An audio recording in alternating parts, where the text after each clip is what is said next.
కొన్ని పనులు చేసేటప్పుడు నీతో సమానులతో చెయ్యి. నీకన్నా ఎక్కువ వాళ్ళతో, నీకన్నా తక్కువ వాళ్ళతో చెయ్యవద్దు. అందులో మొదటిది ఇది అంటే స్నేహం. అంటే నువ్వు అంటుకుందాం అనుకున్నా ఈయనతో నాకేమిటి స్నేహం అని అవతలవాడు అనుకుంటుంటే నువ్వు అంటుకోలేవు. అప్పుడు అది ఏమవుతుందంటే నీ మనసుకి బాధాకారకం అవుతుంది. నువ్వు ఆయన్ని అంటుకుందామని ప్రయత్నిస్తున్నావు, ఆయన వాడు నాతో స్నేహం ఏమిటి అని దూరంగా ఉంచుతున్నాడు అనుకోండి, సిగ్గు చెందుతావు. దాని వలన మనసు ఖేదపడుతుంది. అదే సమానుడైతే స్వాతంత్ర్యం ఉంటుంది. సంభాషణమును మాట్లాడేటప్పుడు అధికుల వద్దకు వెళ్ళి అధిక ప్రసంగం పనికిరాదు. మాట్లాడవద్దని కాదు, ఎక్కువ మాట్లాడేసేయకు. ఎందుకంటే అక్కడ నువ్వు వినవలసి ఉంటుంది. నువ్వు కూడా మాట్లాడచ్చు, ఎప్పుడు నీతో సమానులైనప్పుడు మాట్లాడు. బలిమి బలాన్ని పోల్చుకున్నప్పుడు ఎప్పుడు నీతో సమానులతో పోల్చుకో తప్ప, నీకన్నా అధికులతో పోల్చుకుని నేను బలవంతుడనే అనుకుని అహంకరిస్తే వాడు దెబ్బ కొడితే లేనిపోయిన గొడవ. లంకిణి హనుమలా ఉంటుంది. కాబట్టి అటువంటి పనులు చేయకు. అలాగే వివాదంబు అన్న మాటకు అర్థం ఏంటంటే దెబ్బలాడుకోవడం, లేకపోతే కలహం తెచ్చుకోవడం, వాళ్ళతో వాగ్వివాదం తెచ్చుకోవడం. సమానులైతే చెయ్యాలి, కాడనుకున్నప్పుడు చేయకూడదు, అసలు దూరంగా పెట్టేసి. అలాగే త్రూపుపాడియు, ఇది ఇప్పటిది కాదు, ఆనాటి కాలానికి పనికొచ్చేది.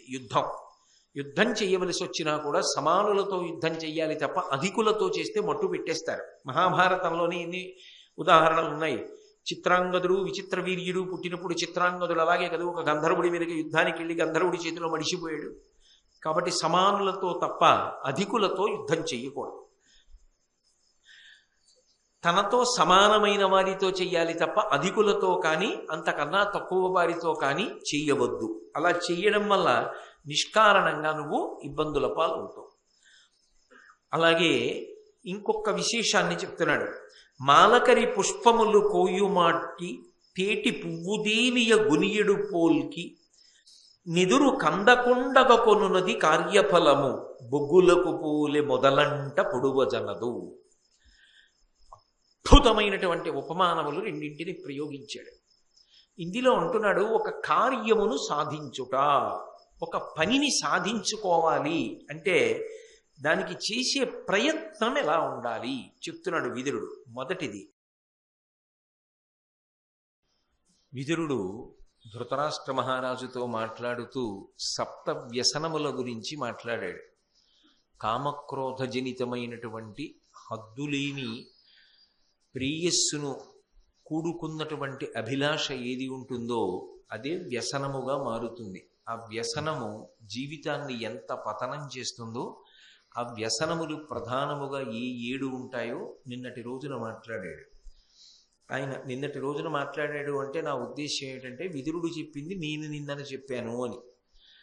అలాగే ఇవాళ ఆచార సంబంధమైనటువంటి విషయంలో కొన్ని ప్రధానమైన వాటిని ప్రస్తావిస్తున్నాడు. తగిన వేషంబు తను తాను పొగడకొనమి నొచ్చియును కీడు వలుకమి ఇచ్చి వగవకునికి తనకెంత నడవకయున్న పదము తప్పకుండుట నడవడి కొప్పుసేయు. నడవడి అంటే ప్రవర్తన, ఆచారము. ఇహ సంతో నవాసంతి సతోవా నానువర్తసే తథాహి విపరీతాతే బుద్ధిరాచారవర్జిత అంటుంది సీతమ్మ సుందరకాండలో. ఎన్ని తెలిసున్నాయి అన్నదానికన్నా తెలిసున్న విషయాలలో మీరు ఎన్నిటిని పాటిస్తారు అన్నదానికి ఎక్కువ ప్రాధాన్యత ఉంటుంది. అభ్యాసములోకి రానిది, అనుష్ఠాన పర్యంతంలోకి రానిది, ఉపాసన క్రమంలోకి రానిది ఎంత తెలుసుకున్న ఉపయోగం ఏమీ ఉండదు. అది మొట్టమొదట ఆచరించడం ప్రారంభం కావాలి. అసలు నిజానికి ఒక వ్యక్తి గౌరవం అంతా దేని మీద ఆధారపడుతుంది అంటే ఆయన ఎంత ఆచరణ చేస్తాడు అన్న దాని మీదనే ఆధారపడి ఉంటుంది. అందులో నడవడి కొప్పుసేయు, ప్రవర్తనకి అత్యంత సౌందర్యవంతములై ప్రవర్తనని రాణింపచేసేటటువంటివై మనిషిని కీర్తివంతుణ్ణి చేసేవి, భగవంతుడికి దగ్గర చేసేవి కొన్ని ప్రధానమైనటువంటి ఆచారములను మాట్లాడుతున్నాడు. వేదం ఆచారకాండ మాట్లాడింది, కానీ విదురుడు మాట్లాడడంలో ఒక గొప్పతనం ఉంటుంది. అది ఏమిటి అంటే విదురుడు కేవలముగా ఏదో వస్త్రధారణకి సంబంధించిన విషయమో, స్నాన సంకల్పమో, దాన సంకల్పమో, లేకపోతే ఏదో పితృదేవతలకి చేసే శ్రాద్ధ సంకల్పమో, యజ్ఞయాగాది క్రతువుల గురించో వాటికి మాత్రమే పరిమితము కాలేదు. మనిషి జీవితానికి సంబంధించిన ప్రధానమైన అంశములు అంటే మనసుతో పాటించవలసినవి, శరీరము పాటించవలసినవి, బాహ్యాభ్యంతర శౌచము కొరకు పాటించవలసిన ప్రధానమైనటువంటి వాటిని 5 పేర్కొంటున్నాడు. ఈ 5 మనిషి చాలా జాగ్రత్తగా జ్ఞాపకం పెట్టుకోవలసిన విషయాలు. అందులో మొట్టమొదట ప్రస్తావన దేని గురించి చేశాడు అంటే తగిన వేషంబు. మనిషి ఎక్కడికి వెడుతున్నాడు, ఏ పని చేస్తున్నాడు అన్నదాన్ని బట్టి ఆయన యొక్క వేషం ఉండాలి. వేషము అంటే వస్త్రధారణ అన్నది ప్రధానంగా తీసుకోండి మీరు. ఆయన ఏ పని మీద వెడుతున్నాడు, ఏ ప్రదేశానికి వెడుతున్నాడు దానికి తగినట్టుగా ఉండాలి. ఒక ప్రవచనం చేస్తున్నాడు అనుకోండి, ఆ ప్రవచనం చేసేటటువంటి వ్యక్తి ఓ పంచె కట్టుకుని, పంచకట్టు అంటే 5 చోట్ల నొక్కబడినదై వికచ్చ అనుత్తరీయశ్చ నగ్నశ్చ అవస్త్రయేవచ అని వేదం. గోచి పోసి పంచె కట్టుకున్నటువంటి వాడై ఉత్తరీయాన్ని వేసుకుని ఉండాలి. అంతేగాని ఏదో సినిమాల్లో చూపించినట్టుగా విభూతి రేఖలు మాత్రం చాలా గొప్పగా పెట్టేసుకుని అసలు పంచె కట్టుకోవడం కూడా చేత కాకపోతే అది ఎందుకు పనికి వస్తుంది? అందుకని ఎక్కడ ఉన్నప్పుడు అక్కడి వేషాన్ని పాటించాలి. ఎక్కడ ఏ ఆచారమును పాటించాలో ఆ ఆచారమును పాటించాలి. మీరు ఒక శివలింగానికి అభిషేకం చేస్తున్నారనుకోండి, నా రుద్రో రుద్రమర్చయిత్ మహన్యాసం చేసి శ్రద్ధాభక్తులతో శాస్త్రము ఎలా చెప్పిందో అలాగే అభిషేక కార్యక్రమాన్ని చెయ్యాలి. ఒక పూజ చేస్తున్నారనుకోండి, మన సొంతం కాదు, షోడశోపచారములు శాస్త్రము చేత ఏవి నిర్దేశింపబడ్డాయో వాటిని ఎలా చెయ్యమని చెప్పారో అలా చెయ్యాలి. తగిన వేషంబు అంటే శాస్త్రము చేత ఎలా విధింపబడినదో దానిని అలా చెయ్యవలెను. ఉదాహరణకి మీకు ఆచమనీయం తీసుకున్నాడండి అంటారు. ఆచమనం చేశాడు అంటే మన ఇష్టం కాదు, చేతిలో ఎన్ని నీళ్లు పోసుకోవాలి అన్నది. మినపగింజ మునిగినంత నీరు మాత్రమే తీసుకుని చేతిని ఎటువంటి భంగిమలో పెట్టాలో అలా ఉంచి కింది పెరివి ఎక్కడ తాకాలో అక్కడే చేతిని తాకి శబ్దము కాకుండా నీటిని 3 పర్యాయములు లోపల పుచ్చుకునేటప్పుడు మొదటిసారి పుచ్చుకున్న నీరు గుటకపడి లోపలికి వెళ్ళిన తరువాత రెండవసారి సావధానంగా భగవన్నామంతో ఏ 3 భగవన్నామములు చెప్పబడ్డాయో ఆ 3 భగవన్నామములను పలుకుతూ లోపలికి పుచ్చుకోవాలి. అంతేకాని నాకు ఫలానా నామం ఇష్టమండి, శ్రీరామనామం నాకు చాలా ఇష్టం, అందుకని కేశవాయి స్వాహ, నారాయణాయి స్వాహ, మాధవాయి స్వాహ అనను, అందులో రామాయి స్వాహ అంటాను అంటే కుదరదు. రామనామం చాలా గొప్పదే. చాలా గొప్పదైన ఆచమనం చేసేటప్పుడు మాత్రం 3 విధింపబడలేదు. ఎందుకు విధింపబడలేదు అంటే ఋషులు స్వరపేటికని సంరక్షణ చేయడం కోసం శబ్దములు ఎక్కడ నుంచి ఉత్పన్నమవుతాయో ఆ అక్షరమును పలికించారు. ఉదాహరణకి కే కే అంటున్నాను అనుకోండి, నాలుక వంగి పైన ఉన్నటువంటి ఆ నోటి యొక్క దవడ లోపలి భాగం ఉంటుంది కదా, ఆ పై భాగాన్ని తాకుతుంది. కే కే అన్నప్పుడు ఆ అంగిటిని తగిడితే తప్ప ఆ శబ్దం రాదు. నా నా అన్నాను అనుకోండి, నాలుక చివర భాగము దంతపంక్తి యొక్క వెనక తాకితే తప్ప నకారము పలకదు.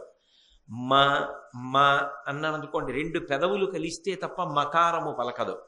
అంటే ప్రధానమైన శబ్దములు ఉత్పత్తి అయ్యేటటువంటి స్థానములు ఏవో వాటిని స్పృశించినప్పుడు నాలుక కానీ పెదవులు కానీ స్వరపేటిక తట్టుకుని చాలా కాలం నిలబడి మాట్లాడడానికి వీలుగా దాన్ని కందెన వేసి బాగా ఉపయుక్తం చెయ్యడానికి కేశవ, నారాయణ, మాధవ అన్న నామములను తీసుకుని మినపగింజ మునిగినంత నీటి చేత బాగా ఎక్కువ కాలం పనిచేసేటట్టుగా చెయ్యడానికి ఏర్పాటు చేసినటువంటి ప్రక్రియ దాని ఆంతర ప్రయోజనమని. బాహ్య ప్రయోజనం భగవన్నామంతో 3 మార్లు పుచ్చుకున్నటువంటి నీరు స్థూల సూక్ష్మ కారణ శరీరముల యందు ఉండేటటువంటి ఉద్వేగములను చల్లార్చి మనసు ఏ ఆరాధన చేస్తున్నారో ఆ ఆరాధన క్రమం మీద నిలబడడానికి కారణమవుతుంది. ప్రభు దర్శనానికి వెళ్ళారనుకోండి, అప్పుడు వేసుకోవలసినటువంటి వస్త్రాలు అప్పుడు తొడుక్కోవాలి.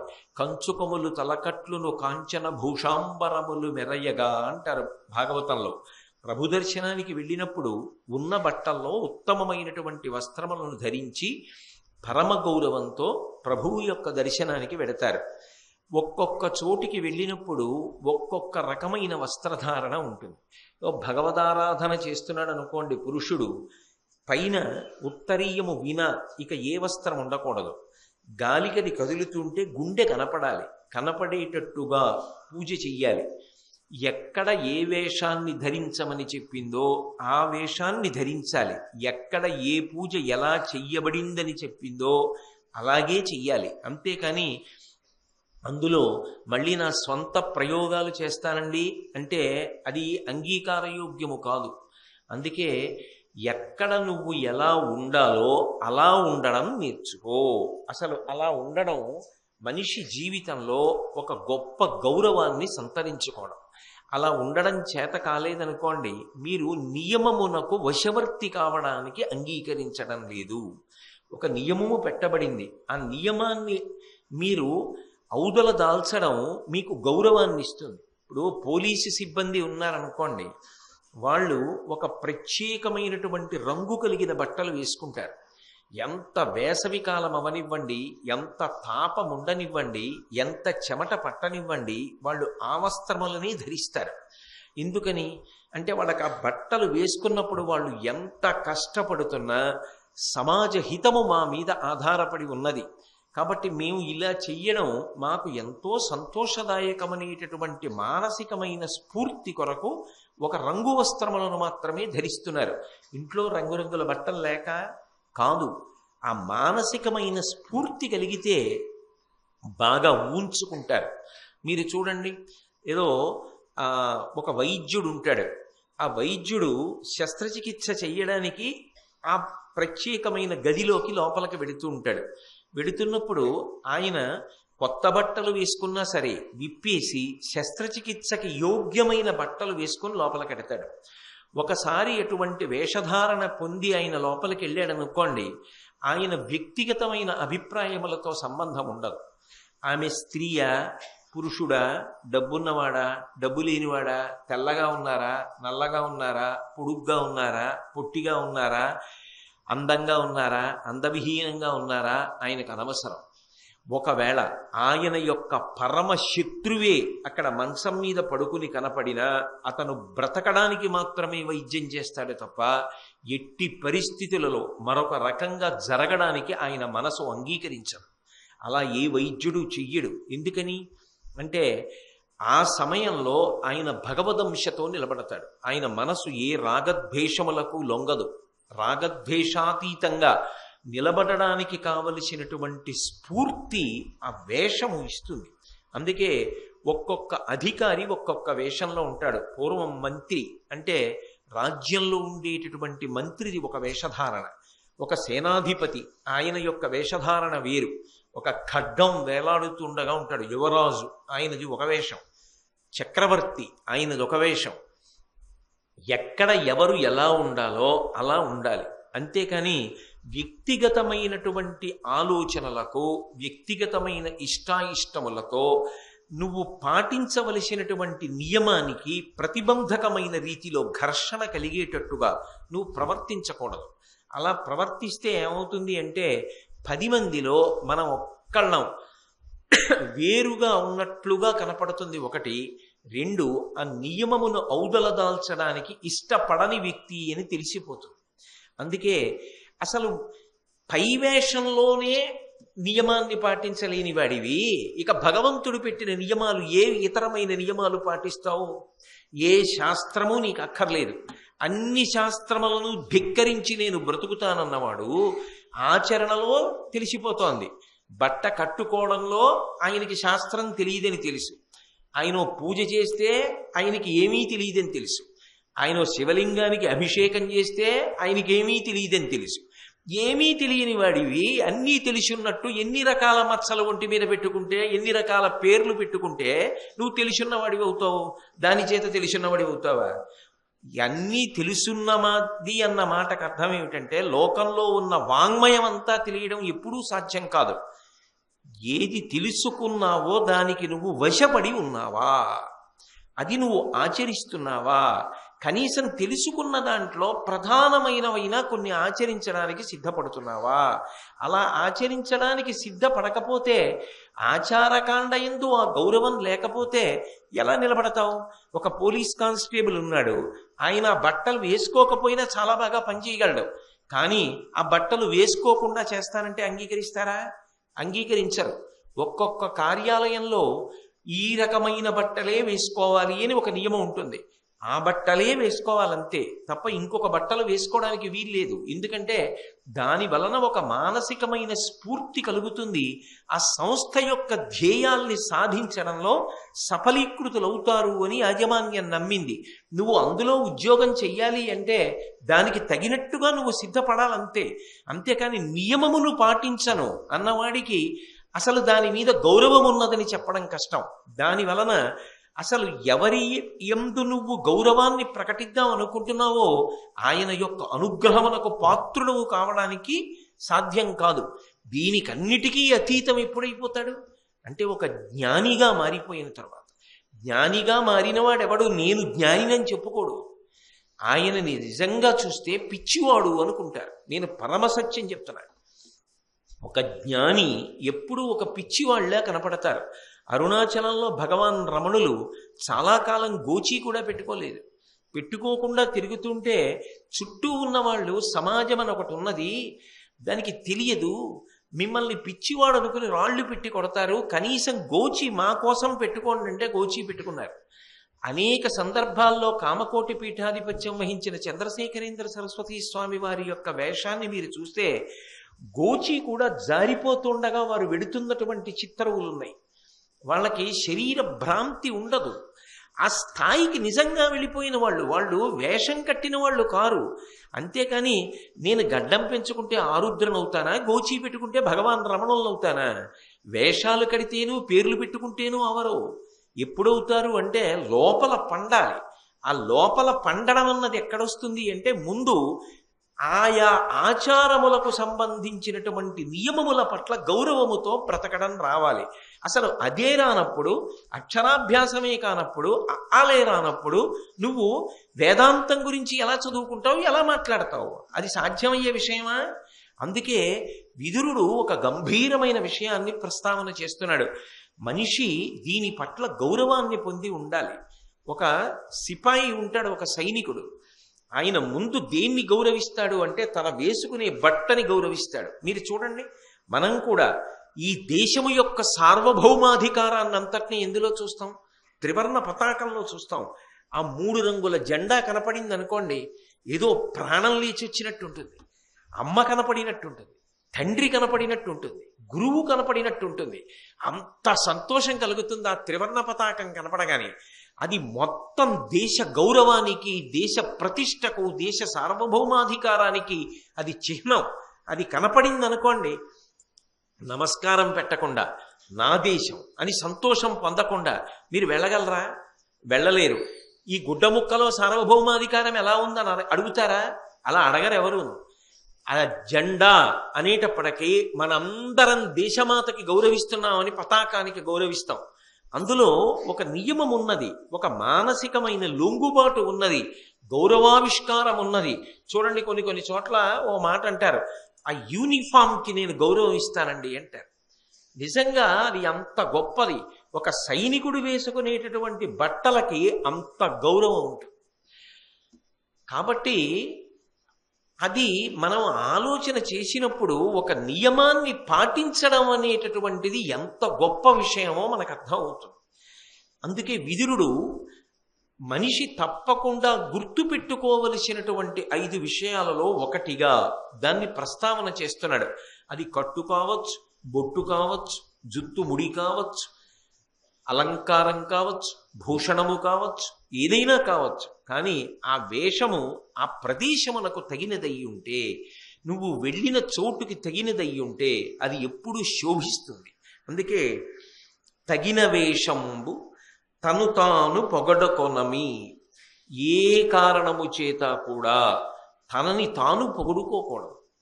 తనని తాను పొగుడుకున్నాడు అనుకోండి, తనని తాను గౌరవించుకున్నాడు అనుకోండి, ఆ రోజున తాను మరణించినట్టు. తాను మరణిస్తే ఎంతటి అశౌచం శరీరాన్ని పొందుతుందో, తనని తాను పొగుడుకున్న రోజున అంత దారుణమైనటువంటి స్థితిని పొందుతాడు. దీనికి మహాభారతంలోనే ఒక ఉపాఖ్యానం ఉంది. ఒకప్పుడు అర్జునుడు యుద్ధానికి వెళ్ళి వేరొక ప్రాంతంలో యుద్ధం చేసి తిరిగి వచ్చాడు. తిరిగి వచ్చినప్పుడు ఒక వార్త తెలిసింది. కర్ణుడు ఆ రోజున విజృంభించాడని, ధర్మరాజు గారిని నిజానికి పడగొట్టేయగలిగినంత ఉద్ధతితో యుద్ధం చేశాడని, ఒంటి నిండా దెబ్బలు తిన్నటువంటి ధర్మరాజు గారు శిబిరానికి విడిపోయాడని తెలిసింది. భీముడు ఒక్కడు యుద్ధం చేస్తున్నాడు. ఆ రోజున భీముడు కాని ఏ కారణం చేతనైనా దుర్యోధనుడి మీదకి వెళ్ళి తీవ్రమైన యుద్ధం చేయకపోతే, దుర్యోధనుణ్ణి రక్షించుకోవడానికి కర్ణుడు అటు తిరగకపోతే, కర్ణుడి చేతిలో ధర్మరాజు ఏమై ఉండేవాడు. అంత గొప్ప యుద్ధం చేశాడు కర్ణపర్వంలో. ఆ యుద్ధం చేస్తున్నప్పుడు కర్ణుడు ప్రయోగించిన బాణముల చేత ధర్మరాజు గారి శరీరం అంతా తూట్లు పడిపోయింది. అంత బాధపడిపోయి యుద్ధభూమిలో ఉండలేక శిబిరానికి తిరిగి వచ్చేసాడు. వచ్చేసి పాంపు మీద పడుకున్నాడు. కృష్ణుడితో కలిసి అర్జునుడు యుద్ధభూమిలోకి వచ్చాడు, కురుక్షేత్ర సంగ్రామ భూమిలోకి. దెబ్బతిన్నటువంటి ధర్మరాజు గారు శిబిరానికి వెళ్ళాడని తెలిసింది. గబగబా అన్నగారిని చూద్దామని అర్జునుడు, కృష్ణ పరమాత్మ ఇద్దరూ వచ్చారు. ధర్మరాజు గారు వెంటనే లేచి తల్పం మించి మహానందపడిపోయి, ఆ కర్ణుణ్ణి చంపేశావా అర్జున? 13 సంవత్సరములైందయా నేను కంటి నిండా నిద్రపోయి. నేను నిద్రపోతే నాకు ఆ కర్ణుడే కనపడుతున్నాడు. సామాన్యమైన వీరుడు కాడు. నీకు సరి అయినటువంటి జోదు. మన సైన్యాన్ని ఎంత నొప్పించాడో, ఇవాళ నన్ను ఎంత బాధ పెట్టాడో, ఆ కర్ణుడి ధాటి తట్టుకోలేక కదూ శిబిరానికి వచ్చి విశ్రాంతి తీసుకుంటున్నాను. అటువంటి కర్ణుడిని మట్టు పెట్టేశావా? నీ బాణ ప్రయోగము వలన కర్ణుడి యొక్క తల తెగిలి ఎగిరి డుళ్ళి కింద పడిపోయిందా అని పరమానంద పడిపోయి ప్రశ్నలు అడిగాడు. నెగ్గేశాడు అర్జునుడు. కర్ణవధ అయిపోయింది అనుకున్నాడు. అర్జునుడు అన్నాడు, నేను కర్ణుణ్ణి వధించలేదు, నేను వేరొక చోట యుద్ధంలో ఉన్నాను. మీరు యుద్ధం చేస్తున్న ప్రదేశానికి నేను వచ్చేటప్పటికి కర్ణుడి వలన మీరు బాగా ఖేదమును పొంది శిబిరానికి వెళ్ళిపోయారని తెలిసింది.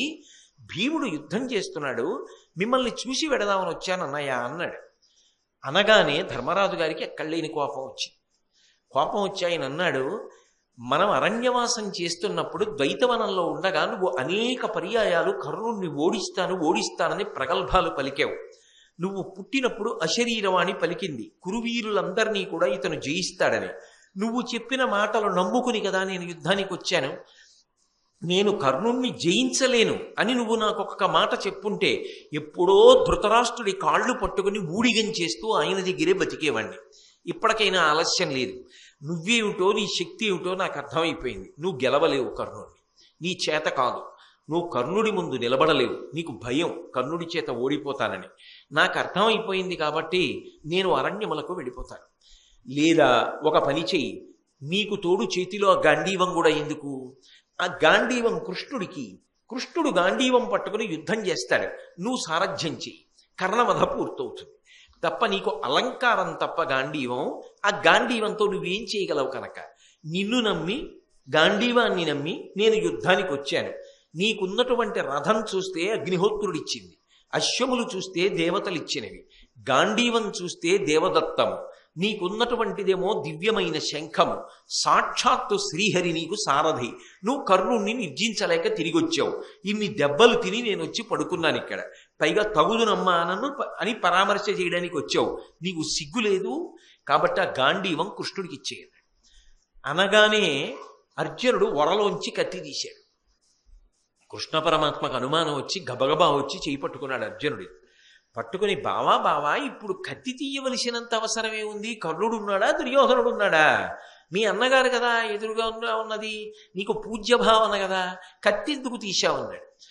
అంటే అర్జునుడు అన్నాడు, తెలిసో తెలియకో నేను గాంధీవం పొందినటువంటి రోజుల్లో నా చిన్నతనంలోనే నేను ప్రతిజ్ఞ చేశా, నా చేతిలో ఉన్న గాంధీవాన్ని ఇంకొకరికి ఇచ్చేయమని ఎవడైనా అంటే మాత్రం వాడి యొక్క కుత్తుక కత్తిరిస్తానని ప్రతిజ్ఞ చేశా. ఇప్పుడు ధర్మరాజు గారు ఆ మాట అన్నాడు, నా గాంధీవన్ నీకు ఇచ్చేయమన్నాడు. నేను సత్య సంకల్పుణ్ణి కావాలి కదా, నా ప్రతిజ్ఞ నేను నిలబెట్టుకోవాలి కదా, లేకపోతే ధర్మభ్రష్టుణ్ణి అయిపోతాను కదా, అందుకని ధర్మరాజు తల తరిగేస్తాను అనగానే ఆశ్చర్యపోయి కృష్ణ పరమాత్మ చేపట్టుకుని, బావా బావా ఆగు, అదేమిటి ఇంకా యుద్ధం ఎందుకు, ధర్మరాజు గారిని చంపేస్తే యుద్ధం ఏమిటి, తప్పు ధర్మరాజు గారిని చంపకూడదు, ఏదో తెలిసో ప్రతిజ్ఞ చేసావు ఒకప్పుడు గాంధీవం మీద గౌరవంతో, ఇప్పుడు ధర్మరాజు గారు ఆ గాంధీవం నాకు ఇమ్మన్నాడని ధర్మరాజు గారిని చంపేస్తావా, ఇంకా అవతల వాళ్లతో యుద్ధమా మీలో మీరు యుద్ధమా, అందుకని ఆపు అలా చేయకన్నాడు. అంటే అర్జునుడు అన్నాడు, మరి నా ప్రతిజ్ఞ ఎలా నిలబడుతుందన్నాడు. ఏముంది, ఎదురుగుండా ఉన్నటువంటి పెద్దవాళ్ళని, ధర్మాత్ముల్ని, విజ్ఞుల్ని, విద్వాంసుల్ని, గౌరవనీయుల్ని తూలనాడితే, వాళ్ళని నిందావాక్యములు పలికితే వాళ్ళని చంపేసినట్టే. కాబట్టి కొంతసేపు ధర్మరాజుని నిందించు అన్నాడు. అంటే కత్తి వరలో పెట్టుకుని వెంటనే అర్జునుడు ధర్మరాజు గారి వంక చూసి, నీకున్నటువంటి జూదవ్యసనం వల్లే మేమిందరం ఇంత కష్టపడ్డాం, ఎవడాడమన్నాడు నిన్ను జూదం, ఆ రోజున శకునితో మాయాపాచికలాడావు, అరణ్యవాసం వచ్చింది, అజ్ఞాతవాసం వచ్చింది, నువ్వు ఎప్పుడన్నా యుద్ధం చేశావా, యుద్ధంలో ముందు నించున్నావా, నీకన్నా వెనక పుట్టిన భీమసేనుడు అక్కడ యుద్ధం చేస్తున్నాడా, నువ్వు వచ్చి శిబిరంలో పడుకున్నావా, పైగా నా గాంధీవం మీద నీకు అలకొచ్చిందా, ఇంతమందిని ఓడించి పీనుగు పెట్టలు చేసి నువ్వు ఎక్కడికో వెళ్ళి విశ్రాంతి తీసుకుంటున్నావు అంటే అసలు బాగున్నావో లేదో అని చూడ్డానికి వచ్చానా, చూడ్డానికి వచ్చిన వాడిని తిడుతున్నావా, అసలు నీకోటి యుద్ధం చేయడం వచ్చా, నువ్వు ఎప్పుడన్నా వెళ్ళి చాలా మందిని చంపి వచ్చిన వాడివా, మహావీరుడివా, తగుదనమ్మా అని ఏం మాట్లాడుతున్నావు అన్నాడు. అని కృష్ణుడి వంక చూశాడు. నింద చేయమన్నాడుగా, ఓ దండకం జరిగేశాడు. అనగానే కృష్ణుడు నవ్వన్నాడు, బావా అయిపోయింది, నీ ప్రతిజ్ఞ నెరవేరిపోయింది, పద పెడదాం అన్నాడు. ధర్మరాజు గారి తలపం దిగి వెళ్ళిపోతున్నాడు. అదేవిడు బావా నువ్వెక్కడికి వెళ్ళిపోతున్నావు అన్నాడు.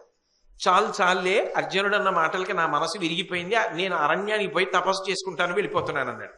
అయ్యో అదే నువ్వు వెళ్ళిపోతే ఎలాగయ్యా బాబా, అసలు యుద్ధం అంతా నీకోసమే కదా చేస్తున్నది, నువ్వు పట్టాభిషేకం చేసుకోవాలి, అలా తొందరపడకు, ఏదో ఆయన ప్రతిజ్ఞ నెరవేరడానికి నిన్ను తిడితే నిన్ను చంపేసినట్టు కాబట్టి నిన్ను తిట్టమన్నాను, నింద చేయమన్నాను, కాబట్టి మళ్ళీ కూర్చో అని కూర్చోబెట్టాడు. కూర్చోబెట్టిన తర్వాత అర్జునుడు మళ్ళీ కత్తి తీశాడు. ఇదేడు బావ మళ్ళీ కత్తి తీశావన్నాడు. నన్ను నేను పొడి చేసుకుంటానన్నాడు. ఎందుకు పొడి చేసుకోవడం అన్నాడు. ఇంతటి ధర్మమూర్తి, ఇంతటి మహానుభావుడు, అన్నగారిని నిందించాను కాబట్టి ఇప్పుడు నాకే పాపం వచ్చింది, అన్నగారిని చంపేసిన పాపం వచ్చింది కదా, అందుకని నన్ను నేను పొడి చేసుకుని చచ్చిపోతాను. మళ్ళీ ఇదోటే అని కృష్ణుడు గబగబా కత్తి వరలో పెట్టి, నేను చెప్తాను దానికని, ధర్మరాజు గారిని తిట్టినటువంటి దోషం నీకు పోవాలంటే, ఆయన్ని నిందించినటువంటి పాపం తొలగిపోవాలంటే, అన్న మాట పోకుండా నువ్వు మరణించినటువంటి ఫలితం కలగాలంటే నిన్ను నువ్వు పొగిడేసుకోసారి అన్నాడు. అనగానే మళ్ళీ కత్తి లోపల పెట్టుకుని, ఎంతమందిని చంపాను, పీనుగ పెంటలు చేసేశాను, పెద్ద పెద్ద కుప్పల కింద పడిపోయే ఈ శవాలు నేను కురుక్షేత్రంలో యుద్ధం చేస్తే, నేను గాంధీవం పట్టుకుని టంకారం చేస్తే నిలబడగలిగిన వాడు ఉన్నాడా శత్రుభూమిలో, ధర్మరాజు గారు అశ్వమేధయాగం చేసినప్పుడు నేను ఎంత దిగ్విజయ యాత్ర చేసి ఎంత ధనం తీసుకొచ్చాను, ఆ ధనంతో కదా ధర్మరాజు అశ్వమేధయాగం చేశాడు, నేనే లేకపోతే పాండవులు ఇంత ధైర్యంగా ఎలా నిలబడగలరు, వీళ్ళందరికీ మూలస్తంభం నేనే అని మళ్ళీ ఓ దండకం చదివి కృష్ణుడి వంక చూశాడు. అయిపోయింది నాయన, నువ్వు చచ్చిపోయినట్టే, ఎందుకంటే నిన్ను నువ్వు పొగుడుకున్నావు కదా, నువ్వు మరణించినట్టే, ఇప్పుడు కత్తి లోపల పెట్టు అన్నాడు. అన్న తర్వాత ధర్మరాజా ఆశీర్వచనం చెయ్యి, ఇవాల్టితో కర్ణవధ అయిపోతుంది, బెంగపెట్టుకోకన్నాడు. అప్పుడు అర్జునుడు ధర్మరాజు గారికి నమస్కారం చేసి, కుంతీదేవి పుత్రుడైనా తిరిగి వస్తాడు, రాధాపుత్రుడైనా తిరిగి వెడతాడు, ఇద్దరిలో ఒకరే, అన్నయ్య నమస్కారం చెయ్యి అని అప్పుడు కర్ణవధ కోసం కురుక్షేత్ర భూమికి వెళ్ళాడు. మహాభారతంలోనే తన్ను తాను పొగడుకున్నవాడు తాను చచ్చిన ఆ రోజున తాను సావడంతో సమానము అన్నదానికి అది ఉపాఖ్యానం అయినప్పుడు, తనని తాను పొగుడుకోవడం ఎంత హేయమైన విషయం, అది తెలుసుకున్ననాడు అయినదానికి కాందానికి ప్రతిదానికి తనని తాను పొగుడుకోవడం అనేటటువంటి ఒక బలహీనత తొలగిపోతుంది మనిషికి. అందుకే విదురుడు ధృతరాష్ట్ర మహారాజుతో చెప్తున్నాడు, మనిషి తప్పకుండా నేర్చుకోవలసింది తనను తాను పొగుడుకోవడం కాదు, తనని 10 మంది కీర్తించాలి. నిజంగా ఎవరు ఎక్కువ మంది చేత కీర్తింపబడుతుంటాడో, ఎవరి గురించి చాటున కూడా స్మరణ చేసినప్పుడు ఆయన అని నమస్కారం చేస్తారో, ఆయన బాగుండాలి అని 10 మంది నమస్కారం చేస్తారో, అటువంటి వాడున్నాడే వాడు పరదేవత యొక్క పరిపూర్ణమైన అనుగ్రహమునకు పాత్రుడైన వాడు. ఎందుకంటే అమ్మవారికి ఓ లక్షణం ఉంది, యశస్విని. ఆవిడ కీర్తినిస్తుంది. తనను పొగుడుకోవడం కాదు, తనను 10 మంది పొగడాలి. సమాజంలో ఉన్నవాళ్ళు పొగడాలి. ఆ సమాజము పొగడడానికి యోగ్యమైన పనులు పొగట్టల కోసం చెయ్యరు. అలా చెయ్యకుండా ఉండలేక చేసేటటువంటి స్వభావము వారి జీవితంలో ఒక లక్షణమైపోతుంది. దాని చేత అంత కీర్తి పొందుతారు. అందుకే వారి శరీరం వెళ్ళిపోయిన తరువాత కూడా కీర్తిశేషులు అన్న మాట వాడతారు. కాబట్టి నిన్ను వేరొకడు పొగడాలి, కానీ నిన్ను నువ్వే పొగడుకోకూడదు. అది దోషం సుమా, అలా చెయ్యకూడదు సుమా. విదురుడు ధృతరాష్ట్రుడికి చెప్పిన 2వ విషయం. అలాగే బాధపడి నొచ్చియును కీడు పలుకమి అంటే ఎంత కష్టపడినప్పటికీ, మనస్సు ఎంత బాధపడినప్పటికీ, తాను ఎంతో గొప్ప స్థానంలో ఉన్నవాడు ఎంత కింద స్థానంలో నిలబడవలసి వచ్చినా, మనసు ఎంత కుతకుతలాడుతున్నా, ఎంత బాధపడుతున్నా, తాను మాత్రం ఇతరులు నాశనమైపోవాలనేటటువంటి మాట మాత్రం నోటి వెంట రాకుండా, వారికి బుద్ధి కలగాలి, పశ్చాత్తాపం పొందాలన్నంత వరకే మనసులో అభిప్రాయమునకు కట్టుబడుతూ ఎవడు ప్రవర్తించగలడో వాడు ఉదారుడు. అది అనితర సాధ్యమైన అభ్యాసం. వాడు సర్వనాశనమైపోవాలి అన్నమాట అనడం. వాడికి పశ్చాత్తాపం కలగాలి, వాడిలో మార్పు రావాలి అన్న వరకు మాత్రమే పరిమితమైపోతాడు. అది చాలా చాలా గొప్ప భావన. మహాత్ములు ఉంటారు కొందరు, వాళ్ళ జీవితాలు అలా ఉంటాయి. అందులో ప్రాతస్మరణీయుడు మహానుభావుడు హరిశ్చంద్రుడు. నిజంగా హరిశ్చంద్రుడు పడినటువంటి కష్టం అంతా ఇంత కాదు. అందులో బల్జేపల్లి వారు సత్యహరిశ్చంద్రీయంలో చేసినటువంటి పద్యాలుంటాయి. ఒక్కొక్క పద్యం చదువుతుంటే రోమాంచితం అవుతుంది. అందున శ్మశాన వాటికలో ఆ హరిశ్చంద్రుడు పడినటువంటి కష్టం, ఆయన పొందినటువంటి బాధ, అయినా కూడా ఆయన ఇంత కష్టానికి కారణం విశ్వామిత్రుడు కదా అని ఒక్కసారి కూడా నింద చేయకుండా అలా నిలబడగలగడం ఆయన యొక్క గొప్పతనం. ఆ సత్యహరిశ్చంద్రీయంలో ఒక పద్యం ఆ హరిశ్చంద్రుడి గొప్పతనాన్ని చెప్తారు. పసిడి మేడలో నవసించు ప్రభునకా కటకటా ఈ వల్ల కాటి వసతి, కటకటా ఈ వల్ల కాటి వాణి వసతి, కనుసన్న దొరలచే పనులందికొను మీక, ఈ నికృష్టపు కాటివాని సేవ అలరు తేనియలతో అరగించెడు మీక, అకటా శవాల పిండాశనంబు జిలుగు బంగారు దుస్తులు ధరించెడు మీకు, పొలసు కొంపలయు ఈ బొంతకోక, కనుల మీయిట్టి దుస్థితి కనిన నాకు, చావు రాకున్నదెంతని సంతసింతు, హా హరిశ్చంద్ర సార విద్యాఫణీంద్ర బుధుజన మనశ్చకోర సంపూర్ణ చంద్ర అంటుంది. చంద్రమతీదేవి తన భర్తే ఆ కాటికాపరి, ఎవరో కాదు అని తెలుసుకుంది. ఎప్పుడు మహాతల్లి ఆవిడెక్కడో దాసిగా ఉంది, కొడుకు చచ్చిపోయాడు, అయినా వెళ్ళనివ్వలేదు ఆవిడ. చీకటి పడిన తర్వాత అన్ని సేవలు చేసి పాము కరిచి చచ్చిపోయిన కొడుకు దగ్గరికి వెళ్ళి ఆ కొడుకు శవాన్ని పట్టుకుని శ్మశానానికి వెళ్ళింది. వెడితే హరిశ్చంద్రుడు ఆమె భార్య అని గుర్తుపట్టల, దాసిగా ఉంది. ఆహా, శ్మశానానికి వచ్చి కొడుకుని తగలబెడదామనుకుంటున్నావే, ఎవరు నువ్వు, కాటి సుంకం చెల్లించన్నాడు. అంటే నా దగ్గర ఏమీ లేదంది. అంటే దళమవు పయ్యదలోన నీ పవిటలోంచి మంగళసూత్రం కనపడుతోంది, అది అమ్మి పట్టరా అన్నాడు. నా మంగళసూత్రం నా భర్తకి తప్ప అన్యులకు కనపడదు, మీరు నా భర్త హరిశ్చంద్ర చక్రవర్తి అని కాళ్ల మీద పడింది. కాళ్ల మీద పడి, ఎవరైనా అఖండ భూమండలాల్ని ఏలినటువంటి చక్రవర్తి, అప్పుడు చంద్రమతీదేవి ఎదురుగుండా నిలబడిన భర్తని చూసి చెప్పిన పద్యం. బల్జేపల్లి వారు శాశ్వతత్వాన్ని పొందారు ఈ పద్యరచన చేసి.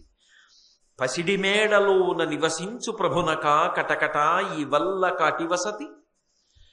ఎక్కడో బంగారు మేడలో ఉండవలసినటువంటి ప్రభువు చక్రవర్తి వల్లకాటిలో ఒక పాటలో ఉంటున్నాడా? ఏం ఆశ్చర్యం!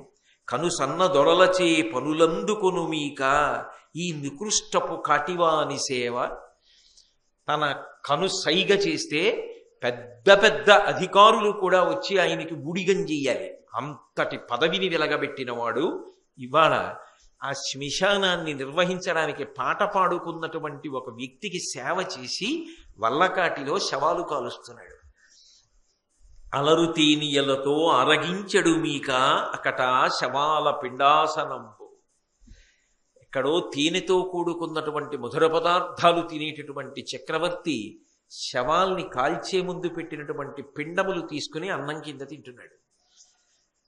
జిలుగు బంగారు దుస్తులు ధరించడు మీక కొలసు కొంపలయు ఈ బొంతకోక. ఆఖరణ ఆ కట్టిన బట్ట తీసి పక్కన పారేస్తే అలాంటి బట్టలన్నీ తీసి బొంత కుట్టుకుని చలిగాలికి దోమలు పురుగులు కుట్టకుండా బొంత మీద వేసుకున్నాడు. ఇటువంటి బొంత ఆఖరికి మీద వేసుకున్నారా? అద్భుతమైనటువంటి చీనాంబరములను కట్టుకోవలసినటువంటి వ్యక్తి కనుల ఈ ఇట్టి దుస్థితి కనిన నాకు చావు రాకున్నదెంతని సంతపింతు. నేను మిమ్మల్ని ఈ స్థితిలో చూసి కూడా చనిపోకుండా నిలబడ్డానంటే ఆశ్చర్యంగా ఉంది అంటుంది చంద్రమతీదేవి. హా హరిశ్చంద్ర సార విద్యా ఫణీంద్ర బుధజన మనశ్చకోర సంపూర్ణ చంద్ర. అటువంటి హరిశ్చంద్ర చక్రవర్తి ఇవాళ ఈ స్థితికి వచ్చావా అని ఆమె బాధపడితే చిత్రం ఏంటంటే ఆయన కాటి సుంకం కట్టిన తర్వాతనే కొడుకని తెలిసి కూడా దహనం చేయడానికి ఒప్పుకున్నాడు. ఆమె కాటి సుంకం కట్టడానికి మంగళసూత్రం అమ్మడానికి వెళ్ళి సరే ఇప్పుడు హరిశ్చంద్రియం అంతా ఎక్కడ చెప్తాను నేను. కాబట్టి అది ఈ దేశము యొక్క గొప్పతనం. నిజానికి ఈ దేశానికి ఇంత ప్రతిష్ట రావడానికి కారణం అటువంటి మహాత్ములు జన్మించిన గడ్డ కనుక. అంత కష్టపడుతూ కూడా తనకి ఈ కష్టం కలగడానికి కారణమైన వ్యక్తిని నిరసన చేయడం కానీ నాశనమైపోవాలని కానీ హరిశ్చంద్రుడు అనలేదు. అందుకు కదూ ఆఖరణ కూడా విశ్వామిత్రుడు వచ్చి ఇప్పుడైనా నీ చెప్పిన మాట విను, నీకు అన్నీ ఇస్తానన్నాడు. మాట తప్పను, అబద్ధమాడను. దేవతలందరూ ప్రత్యక్షమై మళ్ళీ ఆయన సామ్రాజ్యాన్ని ఆయనకిచ్చి మహానుభావుడికి అంత గొప్ప స్థితినిచ్చాడు. రామచంద్ర ప్రభువు ఆ వంశంలో వచ్చినవాడు కాబట్టి అది గొప్పతనం. తాను ఎంత కష్టపడినా ఇతరులను మాత్రం నోరు విప్పివాడు సర్వనాశనమైపోవాలన్న మాట అనడం కానీ నిందావాక్యాన్ని పలకడం కానీ లేకుండా సిద్ధాంతము వరకు మాత్రమే కట్టుబడి మాట్లాడటం తప్ప ఇంకొక మాట నోరు జారకుండా నిభాయించుకోగలగడం అది పెద్దల యొక్క లక్షణం. దానికి అభ్యాసం కావాలి. కానీ జీవితంలో కొన్ని ఆ స్థాయికి ఎదగడానికి కారణాలు అవుతాయి. ఇలా అభ్యాసం చెయ్యాలి అని నేర్చుకోవడానికి సాధనాలు అవుతాయి. కాబట్టి నొచ్చియును కీడు పలుకమి ఇచ్చి వగవకునికి. లోకంలో ఎప్పుడూ కూడా ఎవరికైనా ఏదైనా ఇచ్చేసి ఏడవకూడదు. నేను వాళ్ళకి ఇచ్చేశాను వాళ్ళు తీసేసుకున్నారు అని ఏడవకూడదు. నిజంగా కూడా జీవితం అలాగే ఉండాలి. అలా ఉంటేనే అది జీవితం. తెలిసో తెలియకో నేను మా ఇంటికి ఎవరో పుట్టినరోజున వస్తే అలా గూట్లో ఉన్న ఒక బొమ్మ తీసి ఇది పెట్టుకోండి అని ఇచ్చేశాను. ఇచ్చేసిన తర్వాత వాళ్ళు సంతోషంగా వెళ్ళిపోయారు. వెళ్ళిపోయిన తర్వాత ఏదో నా ధర్మపత్ని నాతో అందనుకోండి, ఎంత పని చేశారండి, అది మీరు చటుక్కుని తీసి ఇచ్చేశారు, అదంతా బంగారు పూత, అది ఎంత అనుకుంటున్నారు? 12,000. మీ మీద గౌరవంతో నా మీద గౌరవంతో పుట్టినింటిగా గౌరవించి మా అన్నయ్య నాకు ఇచ్చింది, మీరు చటుక్కుని తీసి ఇచ్చేశారు అందనుకోండి, అన్నా అని నేను వేళ్ళు విరవకూడదు. అది పరమేశ్వర నిర్ణయం. అది తెలిస్తే ఇవ్వలేనేమోనని లోభకారకం ఉండకూడదని నా చేత ఎందుకో అది ఇప్పించి నన్ను తరింప చెయ్యాలని పరమాత్మ నా చేత ఇప్పించాడు. నువ్వు ధన్యురాలివి, నేను ధన్యుణ్ణి. కాబట్టి మన ఇద్దరం ఆ పరమేశ్వరుడికి నమస్కారం చేద్దాం. తెలిస్తే ఇవ్వలేను, తెలియకుండా చేసి ఇప్పించాడు. ఇచ్చేసిన తర్వాత నువ్వు చూసావు, ముందు చూసుంటే ఏమో చెయ్యట్టుకుందువేమో, కాబట్టి నువ్వు నేను తరించావు అనగలిగాను అనుకోండి, ఆ దానం ఫలిస్తుంది. లేకపోతే ఇచ్చి తర్వాత అబ్బా ఇంత మంచి పంచ ఇది ఇచ్చేసానే, ఇంకోటి ఇవ్వాల్సిందన్నారు అనుకోండి, ఆయన కట్టుకున్న తర్వాత ఇచ్చిన ఫలితం లేకపోగా ఇచ్చినది నాది కాలేదన్న బాధ, అయ్యో ఇంత ఇచ్చేశానా అన్న బాధ వల్ల వ్యతిరిక్త ఫలితాలు వస్తాయి. ఇదం నమమా అని ఒకసారి భగవంతుడికి పేరు చెప్పి ఇచ్చేసిన తర్వాత అది ఎంత సొబగోయినదైనా కానివ్వండి, అది నా అదృష్టం, అంతది ఇవ్వగలిగానని ఆనందించాలి తప్ప అంతది ఇచ్చేశానా అని మాత్రం ఏడవకూడదు. ఇచ్చానని ఏడవకు సుమా. ఒకవేళ అంత ఇవ్వకూడదేమో అనిపిస్తే అదేదో ముందే జాగ్రత్త తప్ప ఇచ్చి మాత్రం ఏడవడం నేర్చుకోవద్దు. అమ్మో ఎంత గొప్పగా మాట్లాడతాడండి విదురుడు. ఇవన్నీ పెద్ద వివరణ అక్కర్లేదు, ఒక్కసారి మనసులో నాటుకుంటే చాలు. విత్తనం మొలకెత్తడానికి ఎన్ని నీళ్లు పోయాలండి? ఓ చినుకు చాలు, మొక్క అవుతుంది కదా. ఆర్ద్రత కలిగిన హృదయం కలిగినటువంటి చోట ఒక్క మాట చాలు, సంస్కారం అనేటటువంటి మొక్క మొలకెత్తుతుంది. కాబట్టి మనిషి తనకెంత నడవకయున్నా పదము తప్పకుండుట. మనిషి బాగా నేర్చుకోవలసింది ఏది అంటే, తాను ఎంత కష్టంలో ఉండనివ్వండి, ధర్మాన్ని మాత్రం విడిచిపెట్టకుండా ధర్మాన్ని గట్టిగా పట్టుకున్నవాడు ఎవరు ఉంటాడో వాడు పరిపూర్ణమైనటువంటి భగవద్ అనుగ్రహాన్ని పొందుతాడు. అంతేకాని ఏం చేస్తానండి ఆ పరిస్థితుల్లో తప్పలేదు నాకు అని ధర్మాన్ని విడిచిపెట్టడం అన్నది అలవాటు చేసుకోకూడదు. సాధ్యమైనంత వరకు ఏది ఏమైనా ధర్మానుష్ఠానమే చేస్తాను, తత్కాల ప్రయోజనముగా ధర్మాన్ని విడిచిపెడితే నాకు ఇది కలిసి వచ్చేస్తుంది అని అనిపించినా నేను ధర్మానికి నిలబడతాను తప్ప ధర్మాన్ని విడిచిపెట్టి ప్రయోజనాన్ని పొందడానికి ఇష్టపడను. నిజానికి దాన్నే శ్రద్ధ అని పిలుస్తారు. శ్రద్ధ అన్న మాటకు అర్థం ఏంటో తెలుసా? ఘర్షణ. శ్రద్ధ యందు ఘర్షణ ఉంటుంది. ఎందుకంటే మీరు ఒకటి ఆలోచించండి, నేను ధర్మం అన్న మాట కాసేపు మర్చిపోయాను అనుకోండి, ఉత్తర క్షణం నా కోరికోటి తీరిపోతుంది. ధర్మం పక్కన పెట్టేశాను అనుకోండి, నేను నా మనసులో కోరిక తీర్చేసుకోవచ్చు. కానీ నేను అలా తీర్చుకోవడానికి ఇష్టపడ్డా, ధర్మానికే కట్టుబడుతున్నా. ఇప్పుడు నాకు ఒకటి చెప్పండి, ధర్మానికి కట్టుబడ్డా ఏమొస్తుంది? ఈశ్వరానుగ్రహం కలుగుతుంది, పుణ్యం వచ్చింది, భగవంతుడు నన్ను రక్షిస్తాడు. ఇవన్నీ ఎదురుగుండా కనపడుతున్నాయా? ఈశ్వరుడు ఎదురుగుండా వచ్చి కోటేశ్వరరావు నువ్వు ఎదురుగుండా అనుభవించడానికి అవకాశం ఉన్నావు, వదిలేశావోయ్, ధర్మాన్ని పట్టుకున్నావోయ్, విదురుడి మాట పట్టుకున్నావోయ్, భారతం పట్టుకున్నావోయ్, కాబట్టి తప్పకుండా నిన్ను నేను అనుగ్రహిస్తాను అంటాడా? భారతం మాట్లాడుతుందా? విదురుడు కనపడతాడా? కానీ కనపడని దాన్ని నమ్మి కనపడుతున్నటువంటి సుఖాన్ని వదిలిపెడుతున్నాడు. ఇప్పుడు లోపల ఘర్షణ ఉంటుందా ఉండదా? ఏమో ఎదురుగుండా కలిసి వస్తున్నదాన్ని వదిలేస్తున్నాను, ఇలా వదిలేసి ఇక్కడ పొందవలసిన గొప్ప సుఖాన్ని త్యాగం చేసేస్తున్నా, ఇలా త్యాగం చేసేసి ధర్మానికి కట్టుబడ్డాను అనుకుంటున్నా, ఇలా అనుకున్న నన్ను నిజంగా ధర్మం రక్షిస్తుందా? ఏమో ఆయన ఊరికే నెలల నుంచి అదే చెప్తున్నాడు, అది నమ్మచ్చా? ఆయన అంటే ఏదో ప్రవచనం కోసం చెప్తున్నాడేమో. లోపల నలుగుడు ఉంటుందా ఉండదా? శ్రద్ధ యందు ఘర్షణ ఉంటుంది. మీరు బాగా పట్టుకున్నారా? ఆ ఘర్షణ బాగా ఎప్పుడు ఉంటుందో తెలుసా? తనకి ఎంత లేని స్థితిలోకి వెడితే అన్నీ ధర్మాన్ని పక్కన పెడితే అన్నీ వచ్చేస్తాయి మీకు మళ్ళీ అన్నారనుకోండి, అప్పుడు ఘర్షణ మరీ ఎక్కువగా ఉంటుంది. అప్పుడే రాటు తేలి నిలబడితే యుగాలు దాటినా కీర్తిస్తుంది. ఎక్కడుంది ఉదాహరణ? ఎక్కడుంది?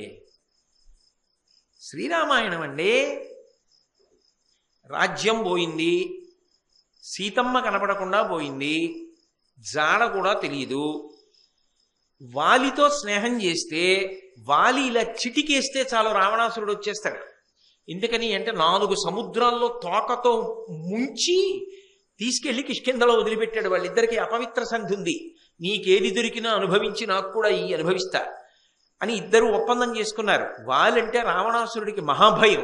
చిటిక వేస్తే వచ్చి ఇచ్చేస్తాడు సీతమ్మని. చచ్చిపోయే ముందు అదే అడిగాడు, నాతో ఎందుకు సంధి చేసుకోలేదని అడిగాడు. తెలియదా రాముడికి?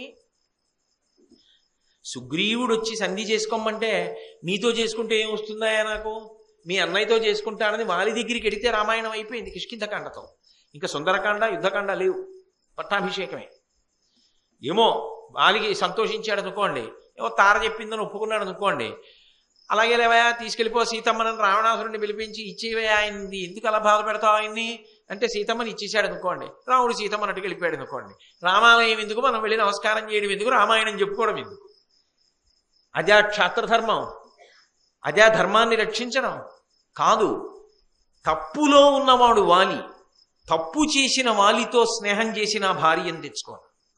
తప్పు చెయ్యని సుగ్రీవుడితో స్నేహం చేస్తా, దానివలన నాకు చాలా సమయం పట్టచ్చు భార్యను తెచ్చుకోవడం. వాలితో స్నేహం చేస్తే ఇప్పటికిప్పుడు వచ్చేస్తుంది నా భార్య సంతోషం అన్నీ. అయినా వాలిని ఒక బాణంతో చంపేసి సుగ్రీవుడితో స్నేహం చేసుకున్నాడు. సుగ్రీవుడు రావణుడిని చంపగలడా? చంపలేడు. కనుకనే సుందరకాండ వచ్చింది, యుద్ధకాండ వచ్చింది, తర్వాత రావణ సంహారం అయింది, తర్వాత సీతారామ పట్టాభిషేకం అయింది. అయినా త్రేతాయుగం ద్వాపరయుగం దాటిపోయి కలియుగం వచ్చినా ఏ అమ్మ బిడ్డడికి అన్నం పెడుతూ కథ చెప్పినా రామకథే చెప్తుంది. రామకథ మృత సంజీవని, రామనామం మృత సంజీవని, రామాయణ కావ్యం మధురాతి మధురమైన కావ్యం. ఇందువల్ల ఏమీ లేని స్థితిలో కూడా ధర్మమును తప్పకుండా నిలబడ్డాడు. అలా నిలబడడం ఉన్నదే ధృత్యాచ నియమేనచ సవై రాఘవశార్దూలా ధర్మస్త్వాం అభిరక్షతు. ఆ నమ్మకంతో ధర్మాన్ని పట్టుకో. ఎందుకంటే కళ్ళ ముందు నువ్వు ఈ ధర్మాన్ని పట్టుకుంటే నిన్ను రక్షిస్తుంది అని ధర్మదేవత వచ్చి చెప్పదు.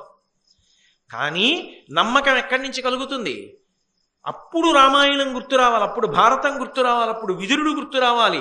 ధర్మాన్ని పట్టుకున్న వాళ్ళు ఎంతమంది నిలబడ్డారు? తర్వాత ముందు కొంచెం కష్టపడ్డా తర్వాత సుఖపడ్డారా లేదా? కాబట్టి ధర్మాన్ని పట్టుకుంటాను. ఈ పూనిక కలగడానికి నీకు ఇవి అధ్యవసాయంతో కూడిన బుద్ధినివ్వడానికి ఉపకరణములు కావాలి. అందుకు రామాయణ భారత భాగవతాలు వింటారు. ఎంత కష్టస్థితిలో ఉన్నా ధర్మమును తప్పవద్దు. ఇవి 5 జీవితంలో బాగా ఎవరు పట్టుకుని అనుష్ఠానంలోకి తెచ్చుకుంటూ ఉంటారో వాళ్ళు ఉత్తమమైనటువంటి నడవడి కలిగిన వాళ్ళు అని కీర్తింపబడతారు. కాబట్టి మొట్టమొదటిది తగిన వేషంబు, ఎక్కడ ఎలా ఉండాలో అలా ఉండడం. అలాగే తను తాను పొగడుకొనమి, తన్ని తాను పొగడుకోకుండా ఉండడం. నొచ్చియును కీడు పలుకమి, తను ఎంత బాధపడినా ఇతరులు నాశనం అయిపోవాలని కీడు కలగాలని కోరుకోకుండా ఉండగలగడం. ఇచ్చి వగవకునికి, ఒకరికి ఒకటి ఇచ్చి అయ్యో ఇచ్చేశానే అని అడవకుండా ఉండడం. తనకెంత నడవకయున్న పదము తప్పకుండుట, తను ఎంత కష్టంలో ఉన్నా ధర్మపదాన్ని విడిచిపెట్టకుండా ఉండడం. ఈ 5 నడవడి ఒప్పుసీయు. ఈ 5 ఎవరు పట్టుకుంటున్నారో అవి వాళ్ళ యొక్క నడవడికి ప్రవర్తనకి అలంకారం అవుతున్నాయి. అందుకే ఇవన్నీ కూడా ఏమిటి అంటే నిజానికి మనిషి జీవితాన్ని దిద్దుకోవడానికి ఆచరణాత్మకము కావాలి.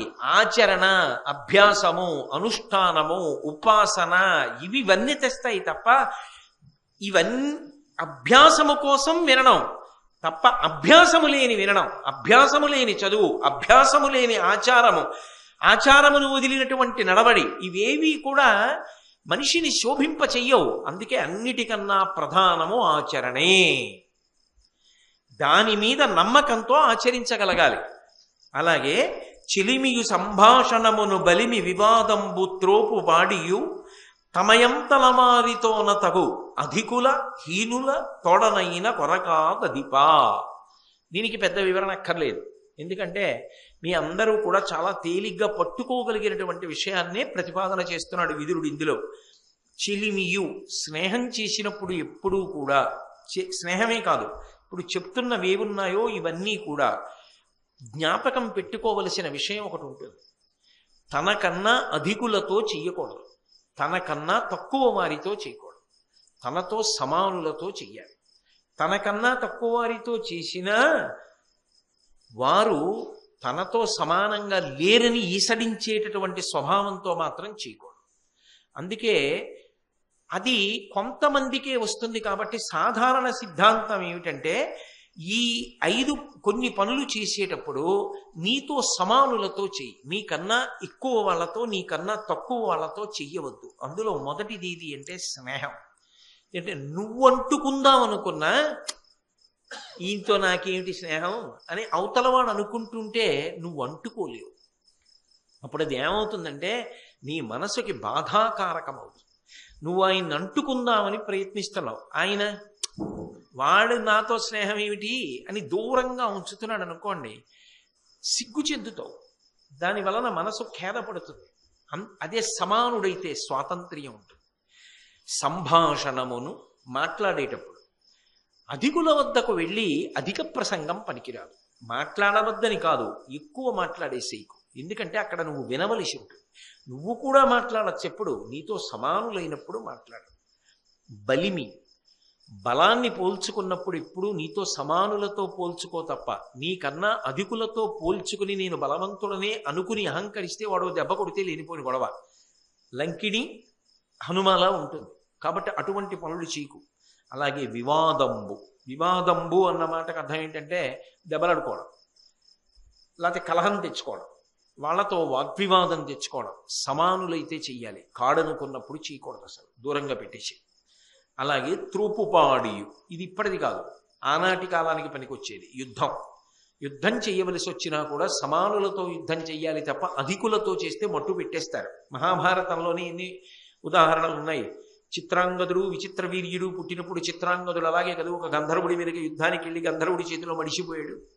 కాబట్టి సమానులతో తప్ప అధికులతో యుద్ధం చెయ్యకూడదు.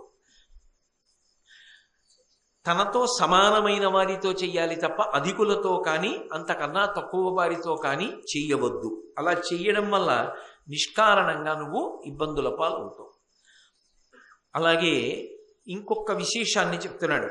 మాలకరి పుష్పములు కోయుమాట్టి తేటి పువ్వుదేవియ గునియడు పోల్కి నిదురు కందకుండగ కొనున్నది కార్యఫలము బొగ్గులకు పూలె మొదలంట పొడువజనదు. అద్భుతమైనటువంటి ఉపమానములు రెండింటిని ప్రయోగించాడు. ఇందులో అంటున్నాడు, ఒక కార్యమును సాధించుట, ఒక పనిని సాధించుకోవాలి అంటే దానికి చేసే ప్రయత్నం ఎలా ఉండాలి చెప్తున్నాడు విదురుడు. మొదటిది మాలకరి పుష్పములు కోయుమాట్కి. లోకంలో తోటమాలి అని ఒకడు ఉంటాడు. ఆ తోటమాలి పని ఏమిటి? పుష్పవనాన్నంతటినీ కూడా సంరక్షిస్తూ ఉంటాడు.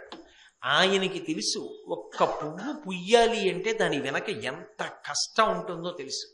ఒక మొక్క వేసి చీడాపీడా లేకుండా సంరక్షించి కాపాడి పెద్దదై మొగ్గ తొడిగి అది పువ్వు పూస్తే అందులో కొన్ని గుత్తులుగా పూస్తాయి. పూసినప్పుడు దాని పక్కనే చిన్న మొగ్గు ఉంటుంది, కొంచెం పెద్ద మొగ్గు ఉంటుంది, రేపు విచ్చుకునే మొగ్గు ఉంటుంది, ఆ పక్కన పువ్వు ఉంటుంది. తెలిసి తెలియని వాళ్ళని కొయ్యమన్నారనుకోండి, ఆ గుత్తంతా కోసేస్తారు. అదే తోటమాలి. ఆయనైతే ఒక మొక్క పువ్వు పుయ్యడం వెనక ఉన్న కష్టం ఏమిటో, అలా రక్షించడం ఏమిటో తెలుసు. ఉడుపుగా ఒక ఆకు రాలకుండా, ఒక మొగ్గ కింద పడిపోకుండా ఆ పువ్వునొక్కదాన్ని చాలా అందంగా కోస్తాడు. ఒక్కొక్కటి అందం, అది పనిలో అందం. ఓ పువ్వు కోస్తున్నారనుకోండి, చాలా అందంగా ఉండాలి ఆ పువ్వు కొయ్యడం. పువ్వులు కొయ్యమన్నారని అదే పనిగా తీగల్లాగేసి పుడుకు తుంచేసి అసహ్యంగా ఉంటుంది. చాలా మొగ్గలు కింద పారేసి పువ్వుల బుట్టలో తీసుకొచ్చి పువ్వులన్నీ కట్టేస్తే బోల్డ్ అన్ని మొగ్గలు, పసిరిక మొగ్గలు మిగిలిపోయాయి అనుకోండి, చాలా బాధగా ఉంటుంది. ఒక్కొక్కటి కళ.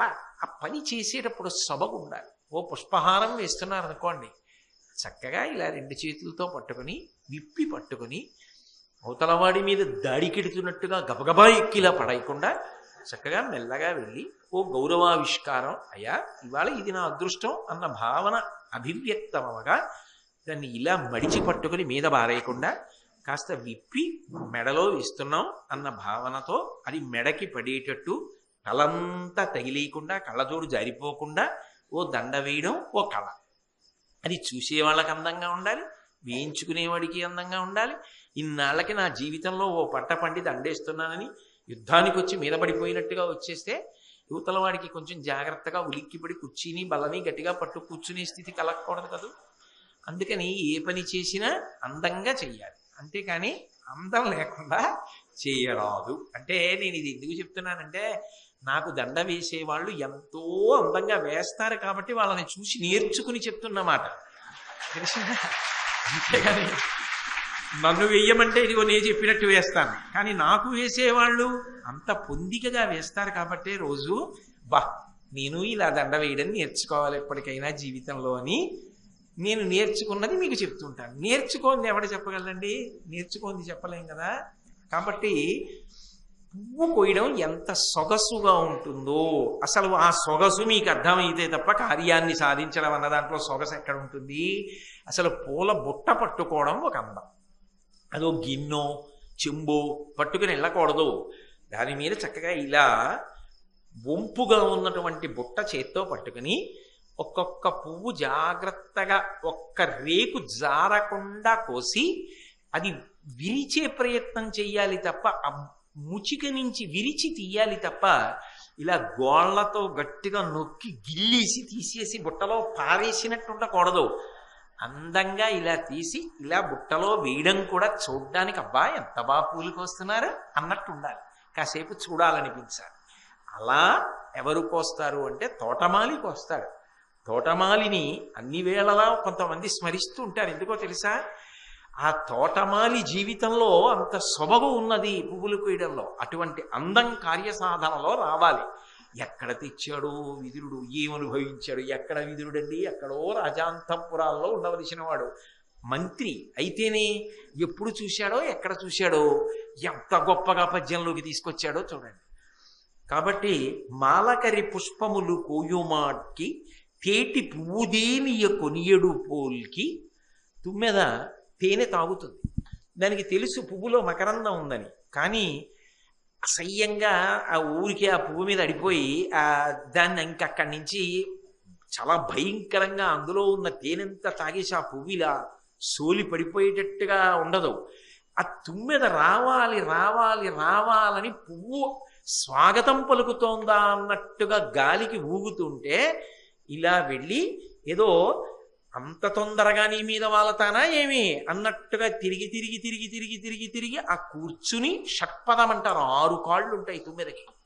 అయితేనే అంత సున్నితమైనటువంటి పువ్వు రేకుల మీద కూర్చుని సూదిలా ఉంటుంది తొండం. ఆ తొండాన్ని ఆ పువ్వులోకి గుచ్చుతుంది, గుచ్చి అందులో ఉన్నటువంటి ఇంత చుక్క తేనె ఉంటుంది. ఆ ఒక్క చుక్క తేనెని జుర్రం లాగి మళ్ళీ తొండాన్ని బయటికి తీసి ఏదో ఎగిరిపోయేటప్పుడు కన్నం కూడా పడదు, చక్కగా ఎగిరిపోతే వీట్కోలు పలికినట్టుగా పువ్వు ఊగితే పువ్వులో ఉన్న మకరందాన్ని అంత సౌకుమార్యంగా తీసుకోగలిగిన తుమ్మెద యొక్క లక్షణం కార్యంలో ఉండాలి. ఓ పుస్తకం తీస్తే అలా ఉండాలి, చదివితే అలా ఉండాలి, వ్రాస్తే అలా ఉండాలి, మాట్లాడితే అలా ఉండాలి, నేర్చుకుంటే అలా ఉండాలి, అభ్యసిస్తే అలా ఉండాలి, నడిస్తే అలా ఉండాలి, కూర్చుంటే అలా ఉండాలి, సాధన చేస్తే ఏదైనా వస్తుంది. అది రాశీభూతమైన అందం. అది ఒక రామచంద్ర ప్రభు, రాముడు నడిచాడనుకోండి, అది సౌందర్యం, అది సీతమ్మ సౌందర్యం. అవి బాహ్యమైన అందం కాదు, అసలు ఆ నడవడిలో ఆ పని చేసే విధానంలో అందం అలా ఉంటుంది. కార్యం చేసేటప్పుడు అంటే ఏ పని చేసినా అలా ఉండాలి. ఓ చదువుకుంటున్నాడు అనుకోండి, నేను ఏ పుస్తకాలు చదువుతాను ఇవాళ, ఏం చదువుదాం అనుకుంటున్నాను ఆలోచన చేసి చక్కగా ఒక చాప వేసుకుని కింద పెట్టకుండా నేల మీద ఆ పుస్తకాలు తెచ్చుకుని ఓ చిన్న బల్ల మీద పెట్టుకుని తాను కూర్చుని ఆ పుస్తకాన్ని తీసి సౌకుమార్యంగా కాగితాలు తిప్పి అవి గాలికి ఎగిరిపోకుండా చక్కగా పెట్టుకుని ఎంతో మృదువుగా పుస్తకాన్ని చదువుతూ ఆనందపడుతూ మళ్ళీ దాన్ని మడిచి చక్కగా పక్కన పెట్టి తను చదువుకోవడం అయిపోయిన తర్వాత వదిలి వెళ్ళిపోవడం కాదు, ఆ పుస్తకాలు తీసి మళ్ళీ గూట్లో పెట్టి తాను వెళ్ళిపోవాలి. చాప తీసి చుట్టి ఎక్కడ తీసావో అక్కడ పెట్టేసి తాను వెళ్ళిపోవాలి. ఒక పూజ చేశాడు అనుకోండి, అంత అందంగా ఉండాలి. పూజ చేసిన తర్వాత అబ్బా ఎంత బాగా చేశారో అనిపించాలి పూజా మందిరం, అంత చక్కగా ఉండాలి ఆ పూజ చేస్తే. పూజ అయిపోయాక నా కర్మ ఈయన పూజ అన్నట్టు ఉండకూడదు, భార్యకి చచ్చిపోతాను ఈ పూజా మందిరం తొడవలేక అన్నట్టు ఉండకూడదు, అంత అందంగా పూజ చేయాలి.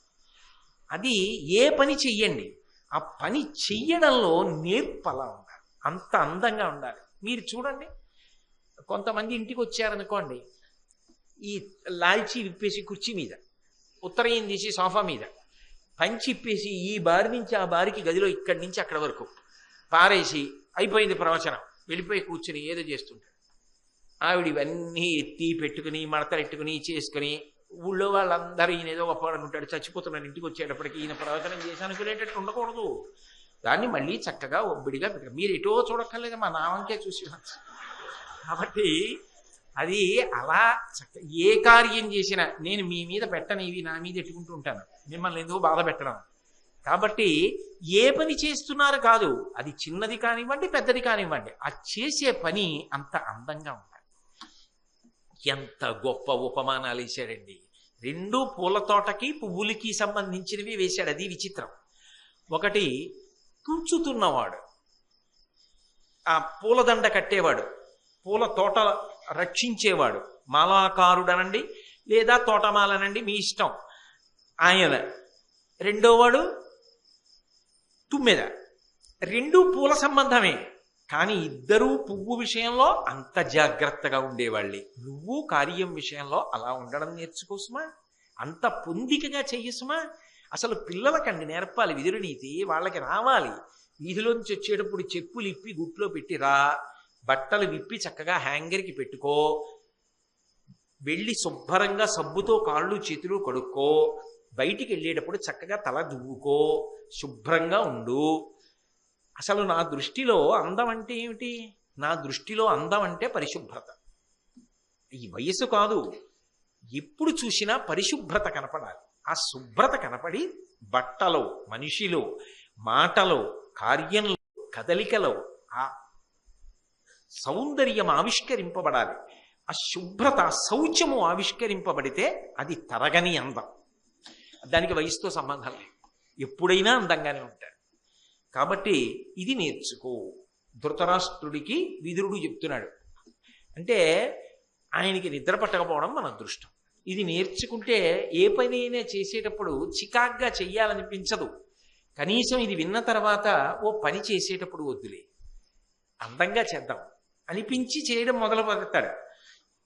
అలాగే పరుల ధనమునకు, విద్యా పరిణతికి, తేజమునకు, బలమునకు మనం బెరియగ అసహ్యపడున నరుడు తివులు లేని వేదనం పడునధిపా. ఒక్కొక్కడికి బాహ్యంలో శరీరం చాలా ఆరోగ్యంగా ఉంటుంది. రక్తపోటు చూశారనుకోండి ఉండవలసిన స్థాయిలో ఉంటుంది. మధుమేహం చూశారనుకోండి చక్కెర నిలవలు ఉండవలసిన స్థాయిలో ఉంటాయి. చక్కగా ఆకలి వెయ్యాలి, నిజానికి మంచి సుఖంగా ఉన్నాడు, కానీ రాత్రి నిద్ర పట్టదు, పడుకుంటే నిద్ర పట్టదు, ఆకలి వెయ్యదు. ఎదురుగుండా మధుర పదార్థాలు భార్య వండి పెట్టినా సహించవు. ఎప్పుడు ఏదో దిగులు, ఏదో ఉద్వేగం. ఎవరికివి అంటే ఏ జబ్బు లేకపోయినా భగవంతుడు ఆరోగ్యవంతమైన శరీరాన్ని ఇచ్చినా ఒక్కొక్కడు మాత్రం ఎప్పుడూ ఒక జబ్బుతో బాధపడుతూనే ఉంటాడు. ఏమిటా జబ్బు? అది ఉండకూడదు స్మా. జబ్బు లేని శరీరం కూడా జబ్బడిపోయిన వాళ్ళ బాధపడుతుంటాడు. ఇంకా 3 రోజుల కన్నా ఉండరండి అన్నవాడు ఎలా ఉంటాడో అలా ఉంటాడు.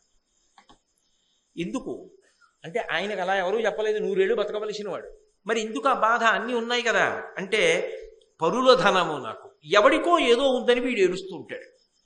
ఎప్పుడు చూడండి ఆయనకి ఎంత ఉందండి, ఆయనకి ఎంత ఉందండి, ఆయన ఎంత సంపాదించాడు, నా కర్మ నాకేముందండి. అందుకే భాగవతంలో పోతన గారు అంటారు, సప్తద్వీపములనైన చక్కంబడునే అంటారు. అలాంటి వాడికి 7 ద్వీపములను రాసి ఇచ్చేసినా సరే అది ఇచ్చేసిన వాడు కట్టుకున్న గుడ్డలు ఇవ్వలేదని ఏడుస్తాడు. ఇంకా వాడిని ఎవడు బాగు చేస్తాడు? ఒక్కొక్కడికి ఏమీ లేకపోయినా భగవంతుడు నాకు ఇంకేమి ఇవ్వాలని సంతోషంగా ఉంటాడు. వాడిని పాడు చేయగలిగిన వాడు ఎవడున్నాడు? యోగరతో వా భోగరతో వా సంగరతో వా సంగవిహీన యస్య బ్రహ్మణి రమతే చిత్తం నందతి నందతి నందచ్చేవ. ఆయన నిజంగా శారీరకంగా బాధపడుతున్నవాడు, కానీ చాలా సంతోషంగా ఉంటాడు. ఎందుకని అంటే ఆయన మనసు రాజమందిరం, ఎప్పుడూ సంతోషంగా ఉండగలడు. ఒక్కొక్కడు అన్నీ ఉన్నా బాధపడుతూ ఉంటాడు. ఎందుకని అంటే వాడికి బాధపడడం ఒకటే వచ్చు, ఎవడికో ఏదో ఉంది నాకు లేదు. ఆ ఏడిచేవాడికి ఇంకెవడేం చేయగలడు? కాబట్టి ఒకడికి ధనం ఉందని ఏడిచేవాడు, ఒకడికి బాగా విద్య వచ్చని ఏడిచేవాడు, వాడి తేజస్సు బాగా ఎక్కువని ఏడిచేవాడు, వాడికి ఎక్కువ బలం ఉందని ఏడిచేవాడు. ఈ నలుగురు ఉంటారే, ఈ 4 కారణములకు సాధారణంగా ఏడుపు. ఎందుకనంటే ఇవి నదర అంటారు. తేలిక భాషలో చెప్పాలంటే నదర. ఇవి కంటికి ఎదురుగుండా దొరికిపోతాయి. ఎందుకని అంటే మీరు చూడండి, డబ్బున్నవాడు ఎన్నాళ్ళు దాచుకుని వచ్చిన పాకలో ఉంటాడు. ఆయనకి డబ్బు ఉందని తెలిసిపోదు. ఆయనకి చూడండి, ఈయనకి కారు ఉంది, కానీ ఆయన కారు విదేశాల నుంచి వచ్చిందని ఎడుస్తాడు. ఇందులో వెడుతూ విదేశాల నుంచి వచ్చిన కారులో వెడుతున్నాడని ఏడుస్తూ వెడతాడు. ఈ పక్కన సైకిల్ తొక్కుకుంటూ వెళ్ళిపోతున్నవాడు ఈలపాట పాడుతూ అప్పుడప్పుడు జేబులోంచి వేరుశనగపలకు నోట్లో వేసుకుని వెళ్ళిపోతూ ఉంటాడు. ఏమని చెప్పాలి అంటే వీడిది సంతోషం, వాడిది అసూయ. వాడి ఏడుపుకి కారణం వాడి అసూయే. వాడిని ఎవడు బాగు చేయలేడు. దానికి మొదటి కారణం ఏది? ఎవడికో ఏదో ఉందని ఏడుపు. 2 విద్యాపరిణతికి. ఈయనకన్నా ఆయన బాగా చెప్తాడు. దానికి ఏడిస్తే ఏమొస్తుంది? ఏడిస్తే రాదు.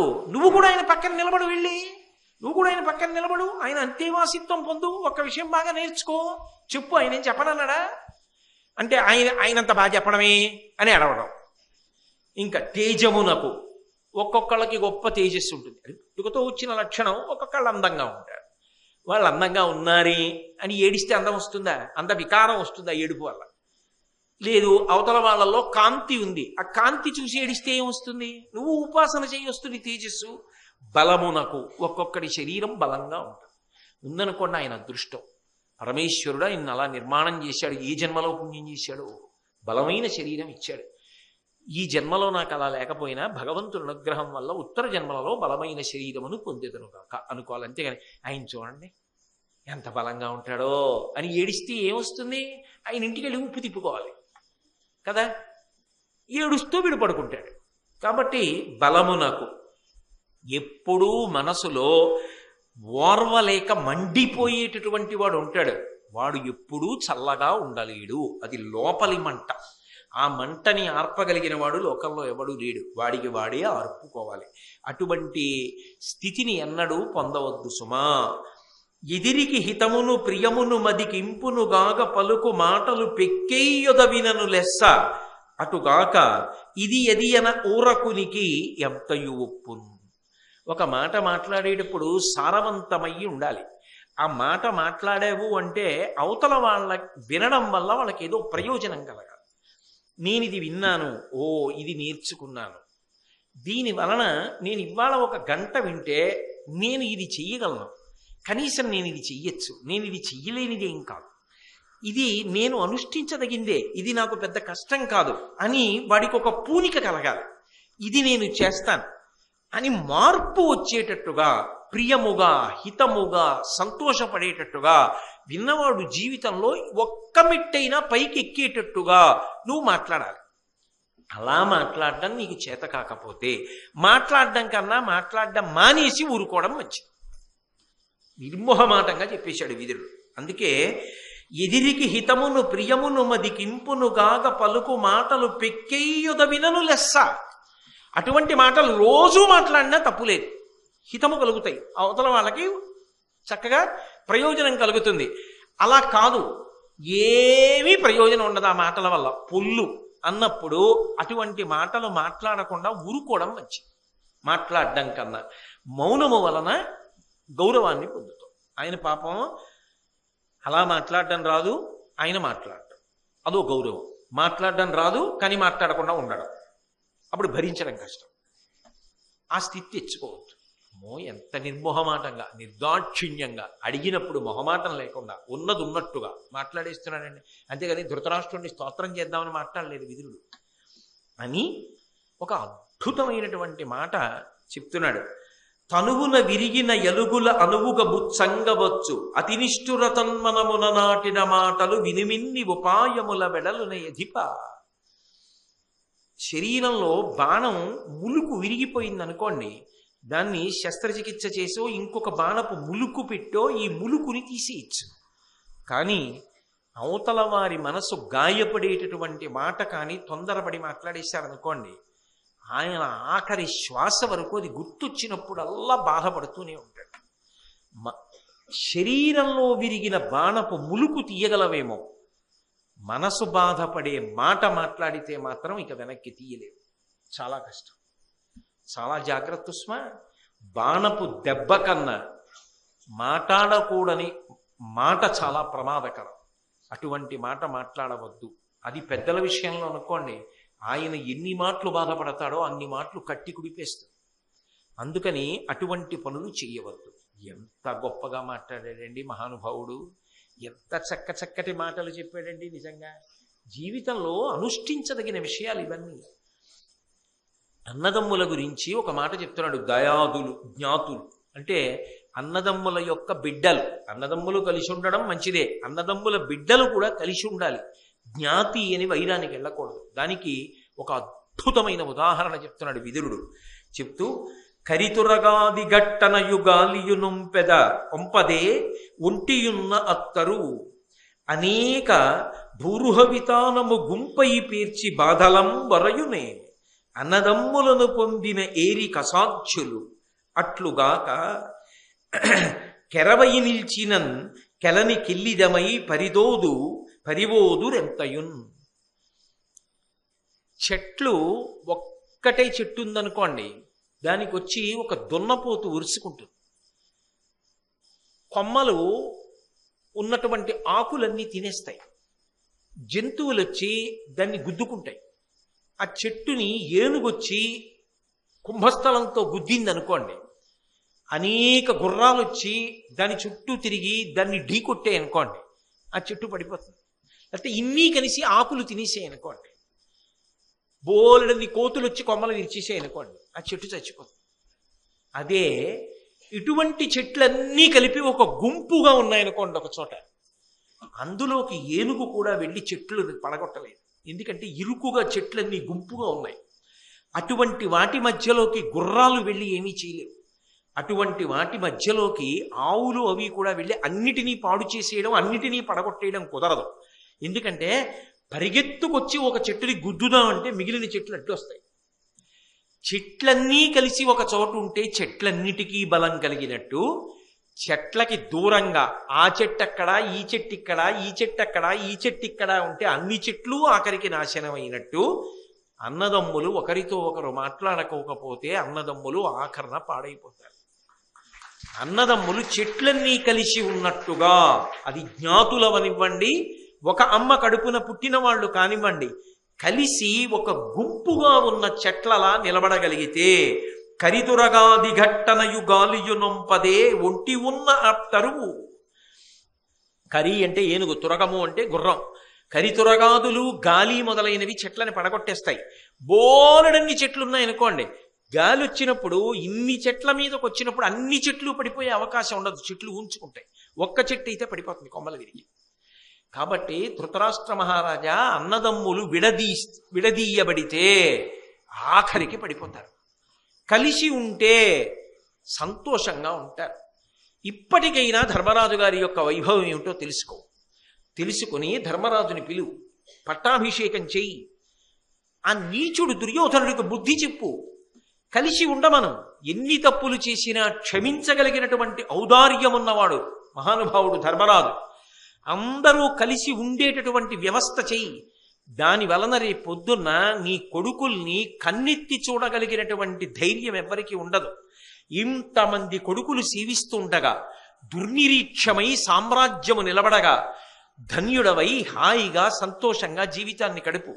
అంతేకాని అన్నదమ్ముల మధ్య వైరాన్ని నువ్వే కల్పించి రాజ్యం ఇవ్వకుండా, విభాగం చెయ్యకుండా కష్టపెట్టి కురుక్షేత్ర సంగ్రామ భూమి యందు వీళ్ళు కలుసుకుంటే నూర్గురు కొడుకులైనా నిలబడలేరు, పడిపోతారు పాండవుల చేతిలో. తర్వాత దుఃఖపడతావు.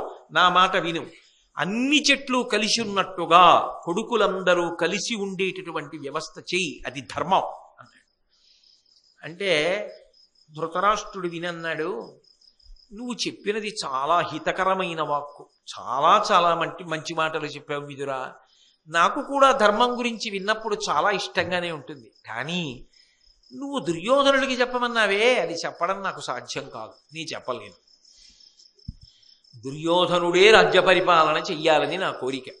కాబట్టి ధర్మమే గెలుస్తుంది అంటున్నావుగా, అలాగే గెలవని చూస్తూ ఉంటాను అన్నాడు. అది ధృతరాష్ట్ర బుద్ధి అంటే. అంటే పరోక్షంగా ఏమిటి? అన్నీ వినేసి విదురనీతి అలా నువ్వు కూడా అనుకుంటే ధృతరాష్ట్రుడు ఏ స్థితిని పొందాడో మనకి ఆ స్థితిని పొందడానికి అడ్డం ఇంకోటి ఉండదుగా. మాట వినగలిగినప్పుడే ప్రయోజనాన్ని పొందుతావు సుమా, లేనినాడు ప్రయోజనం ఉండదు. విదురుడు తన కర్తవ్యం తాను చేశాడు, తన కర్తవ్యం చేసి చిరునవ్వు నవ్వాడు. ఇప్పుడు అన్నాడు, నువ్వు నాకు ఎన్నో మంచి విషయాలు చెప్పావు, ఆధ్యాత్మికత యందు బాగా ఊంచుకోవడానికి మంచి మాటలు చెప్పు అన్నాడు. అంటే ఆయన అన్నాడు, ఇది చెప్పాలి అంటే వేదాంతమును బాగా అనుభవించిన వాడు చెప్పాలి. ఏనాడు పుట్టాడో తెలియదు, కానీ ఈనాటికి యవ్వనంలో ఉన్నవాడు ఎవరు? సనత్సుజాతుడు. సనక సనందనాదులు అంటాం కదా, అటువంటి వాళ్ళ కోవకి చెందినవాడు మహానుభావుడు సనత్సుజాతుడు. అంటే వేదాంతమును బాగా పట్టుకున్నటువంటి వాడు.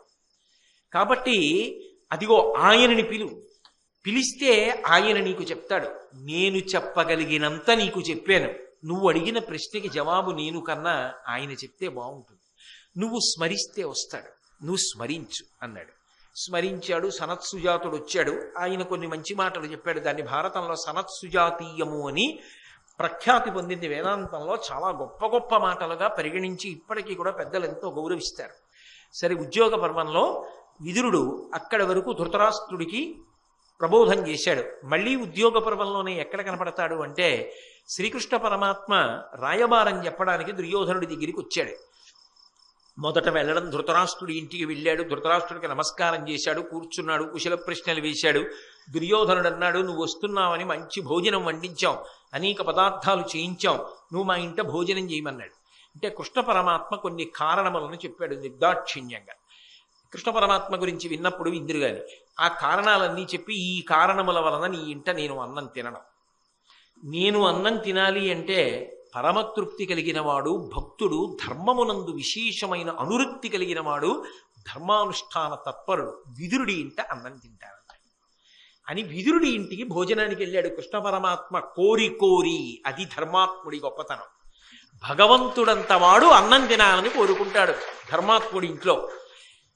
లోకంలో ఇప్పటికీ ఒక మాట ఉంటుంది, ఆయన ఇంట అన్నం తింటే వీడి బుద్ధి మారుతుందేమో, ఆయన ఇంట భోజనం పెట్టిస్తా అంటారు. ఎందుకో తెలుసా? ఒక ధర్మాత్ముడి ఇంట తిన్న అన్నం అధర్మాన్ని విరిచేస్తుంది. అందుకని విదురుడి ఇంట తింటానన్నాడు. విదురుడి ఇంటికి వెళ్ళాడు, స్వాగతం పలికాడు, లోపలికి తీసుకెళ్ళాడు, కూర్చోపెట్టాడు, పాదపూజ చేశాడు, కాళ్ళు కడిగాడు, ఆయనకి చందనాదులు సమర్పించాడు, స్నానాదులకు ఏర్పాటు చేశాడు, మధుర పదార్థములను వండించాడు. కృష్ణ పరమాత్మ అన్నాడు, ముందు బ్రాహ్మణులకు పెట్టు, బ్రాహ్మణోచ్చిష్టం తింటాం, తేజోకారకం, వాళ్ళని తినని అన్నాడు. వాళ్ళ భోజనం అయిన తరువాత కృష్ణ పరమాత్మ విదురుడితో కలిసి భోజనానికి కూర్చుని విదురుడి మనసు సంతోషపడేటట్టుగా అనేకమైన విషయములు మాట్లాడుతూ భోజనం చేశాడు. ఏం అదృష్టవంతుడండి! కోరి కోరి దుర్యోధనాదులు అంతమంది అడగగా హస్తినాపురంలో ఎవ్వరింటికి వెళ్లకుండా విదురుడి ఇంటికి వచ్చి అన్నం తిన్నాడు కృష్ణ పరమాత్మ. తాను హంసతూలికా తల్పం మీద ఆ రాత్రి పడుకుంటూ విదురుణ్ణి పిలిచి, రావోయ్ విదురా, కూర్చున్నాడు. రాయబారం చెప్పడానికి వచ్చానోయ్, పాండవుల పనుపున ఏం మాట్లాడితే బాగుంటుందంటావు, ఏం చెప్తే బాగుంటుందంటావు అన్నాడు.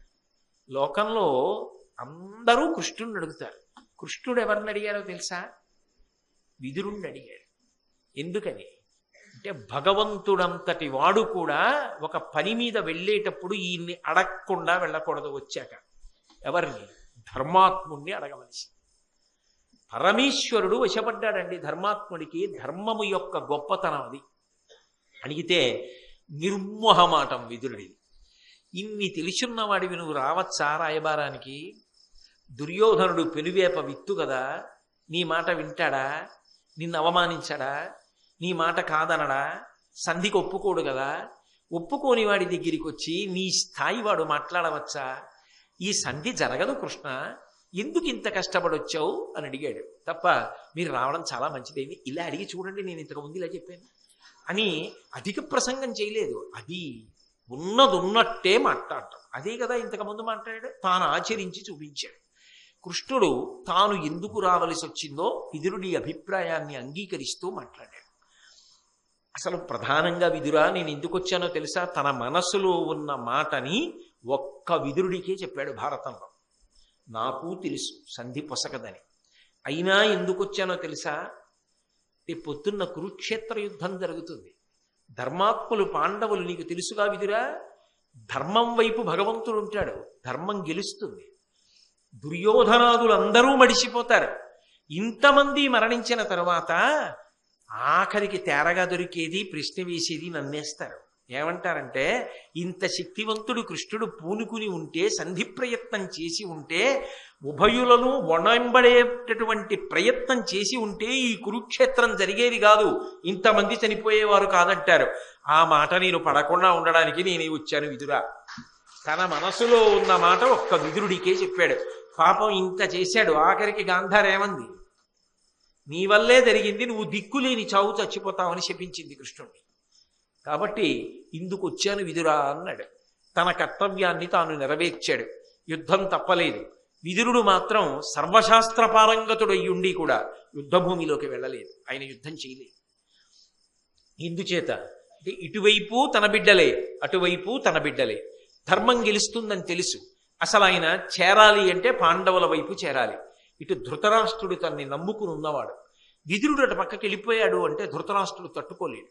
అందుకే అసలు తాను ఏ పక్షంలోనూ చేరలేదు, తాను ఏ యుద్ధమూ చేయలేదు, తాను దూరంగా ఉండిపోయాడు. పాండవులు గెలిచారు. ధర్మరాజు గారికి పట్టాభిషేకం అయిపోయింది. అయిపోయిన తరువాత ఇంచుమించు 15 సంవత్సరములు అక్కడ ఉన్న తర్వాత వైరాగ్యం వచ్చి ధృతరాష్ట్ర మహారాజు గారు గాంధారితోటి, కుంతితోటి, సంజయుడితోటి, విదురుడితోటి కలిసి తపస్సు చేసుకుని నేను ఇక ఉత్తమ లోకములను పొందుతానని హస్తినాపురాన్ని విడిచిపెట్టి వెళ్ళిపోయాడు. వెళ్ళిపోయి అరణ్యములకు వెళ్ళిపోతుంటే విదురుడు కూడా వెళ్ళిపోయాడు.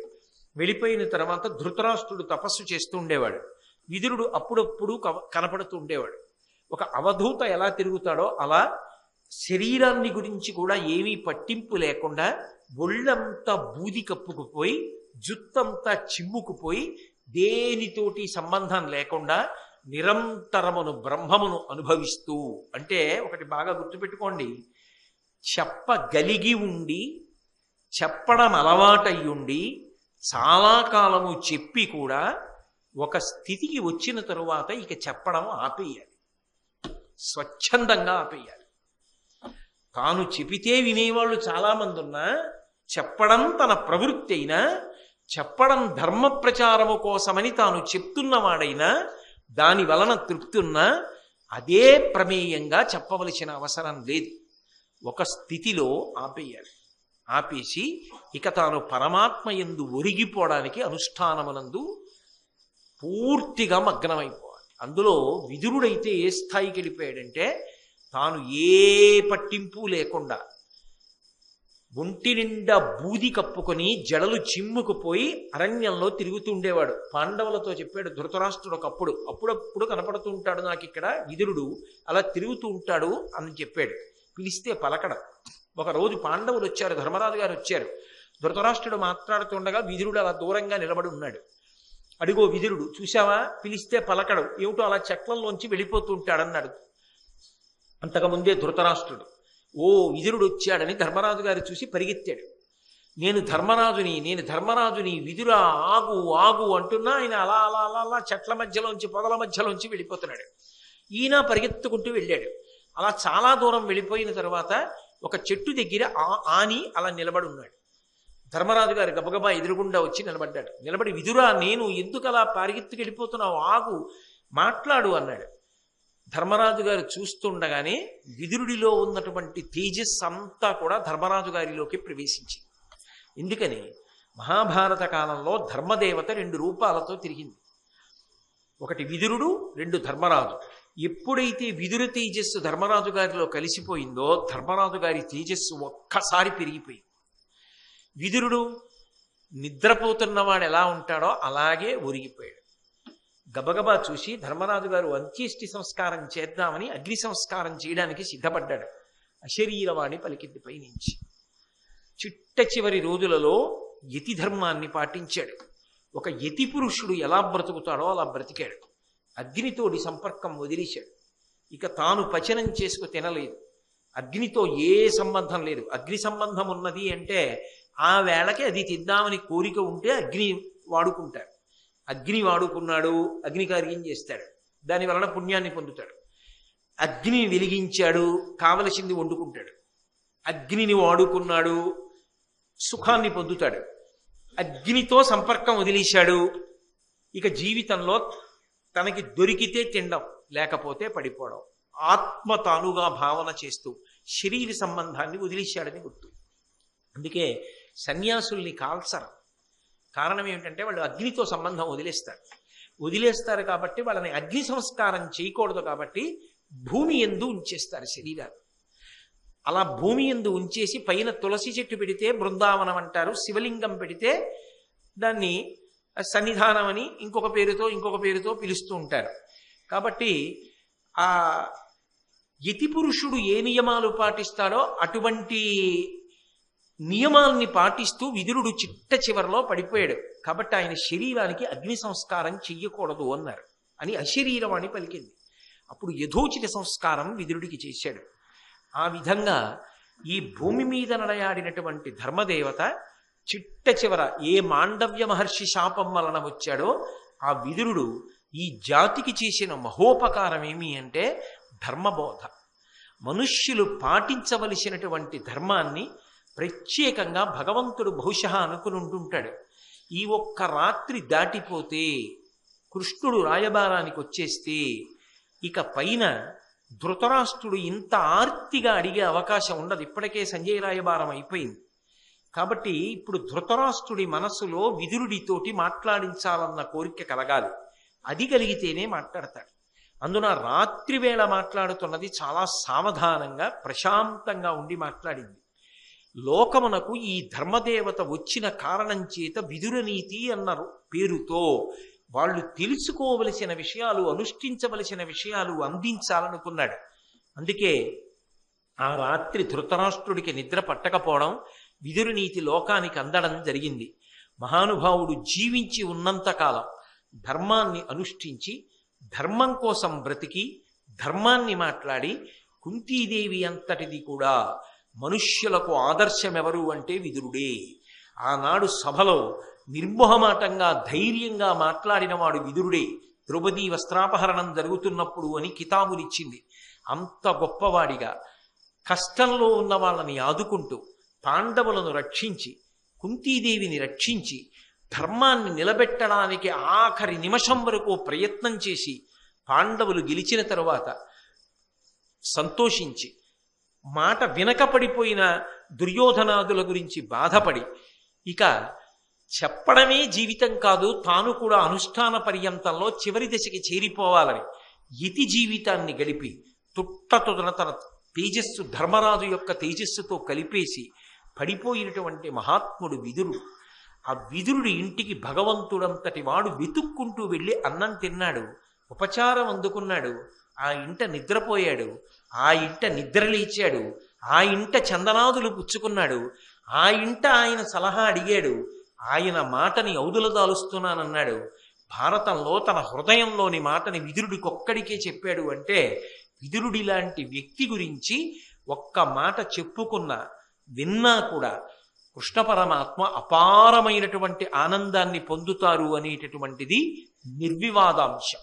కాబట్టి ఇవాల్టితో మహాభారతంలో విదురుడు అన్న విషయాన్ని ఆయన పరమేశ్వరుడి యొక్క అనుగ్రహం చేత పూర్తి చేసి ఉన్నాను.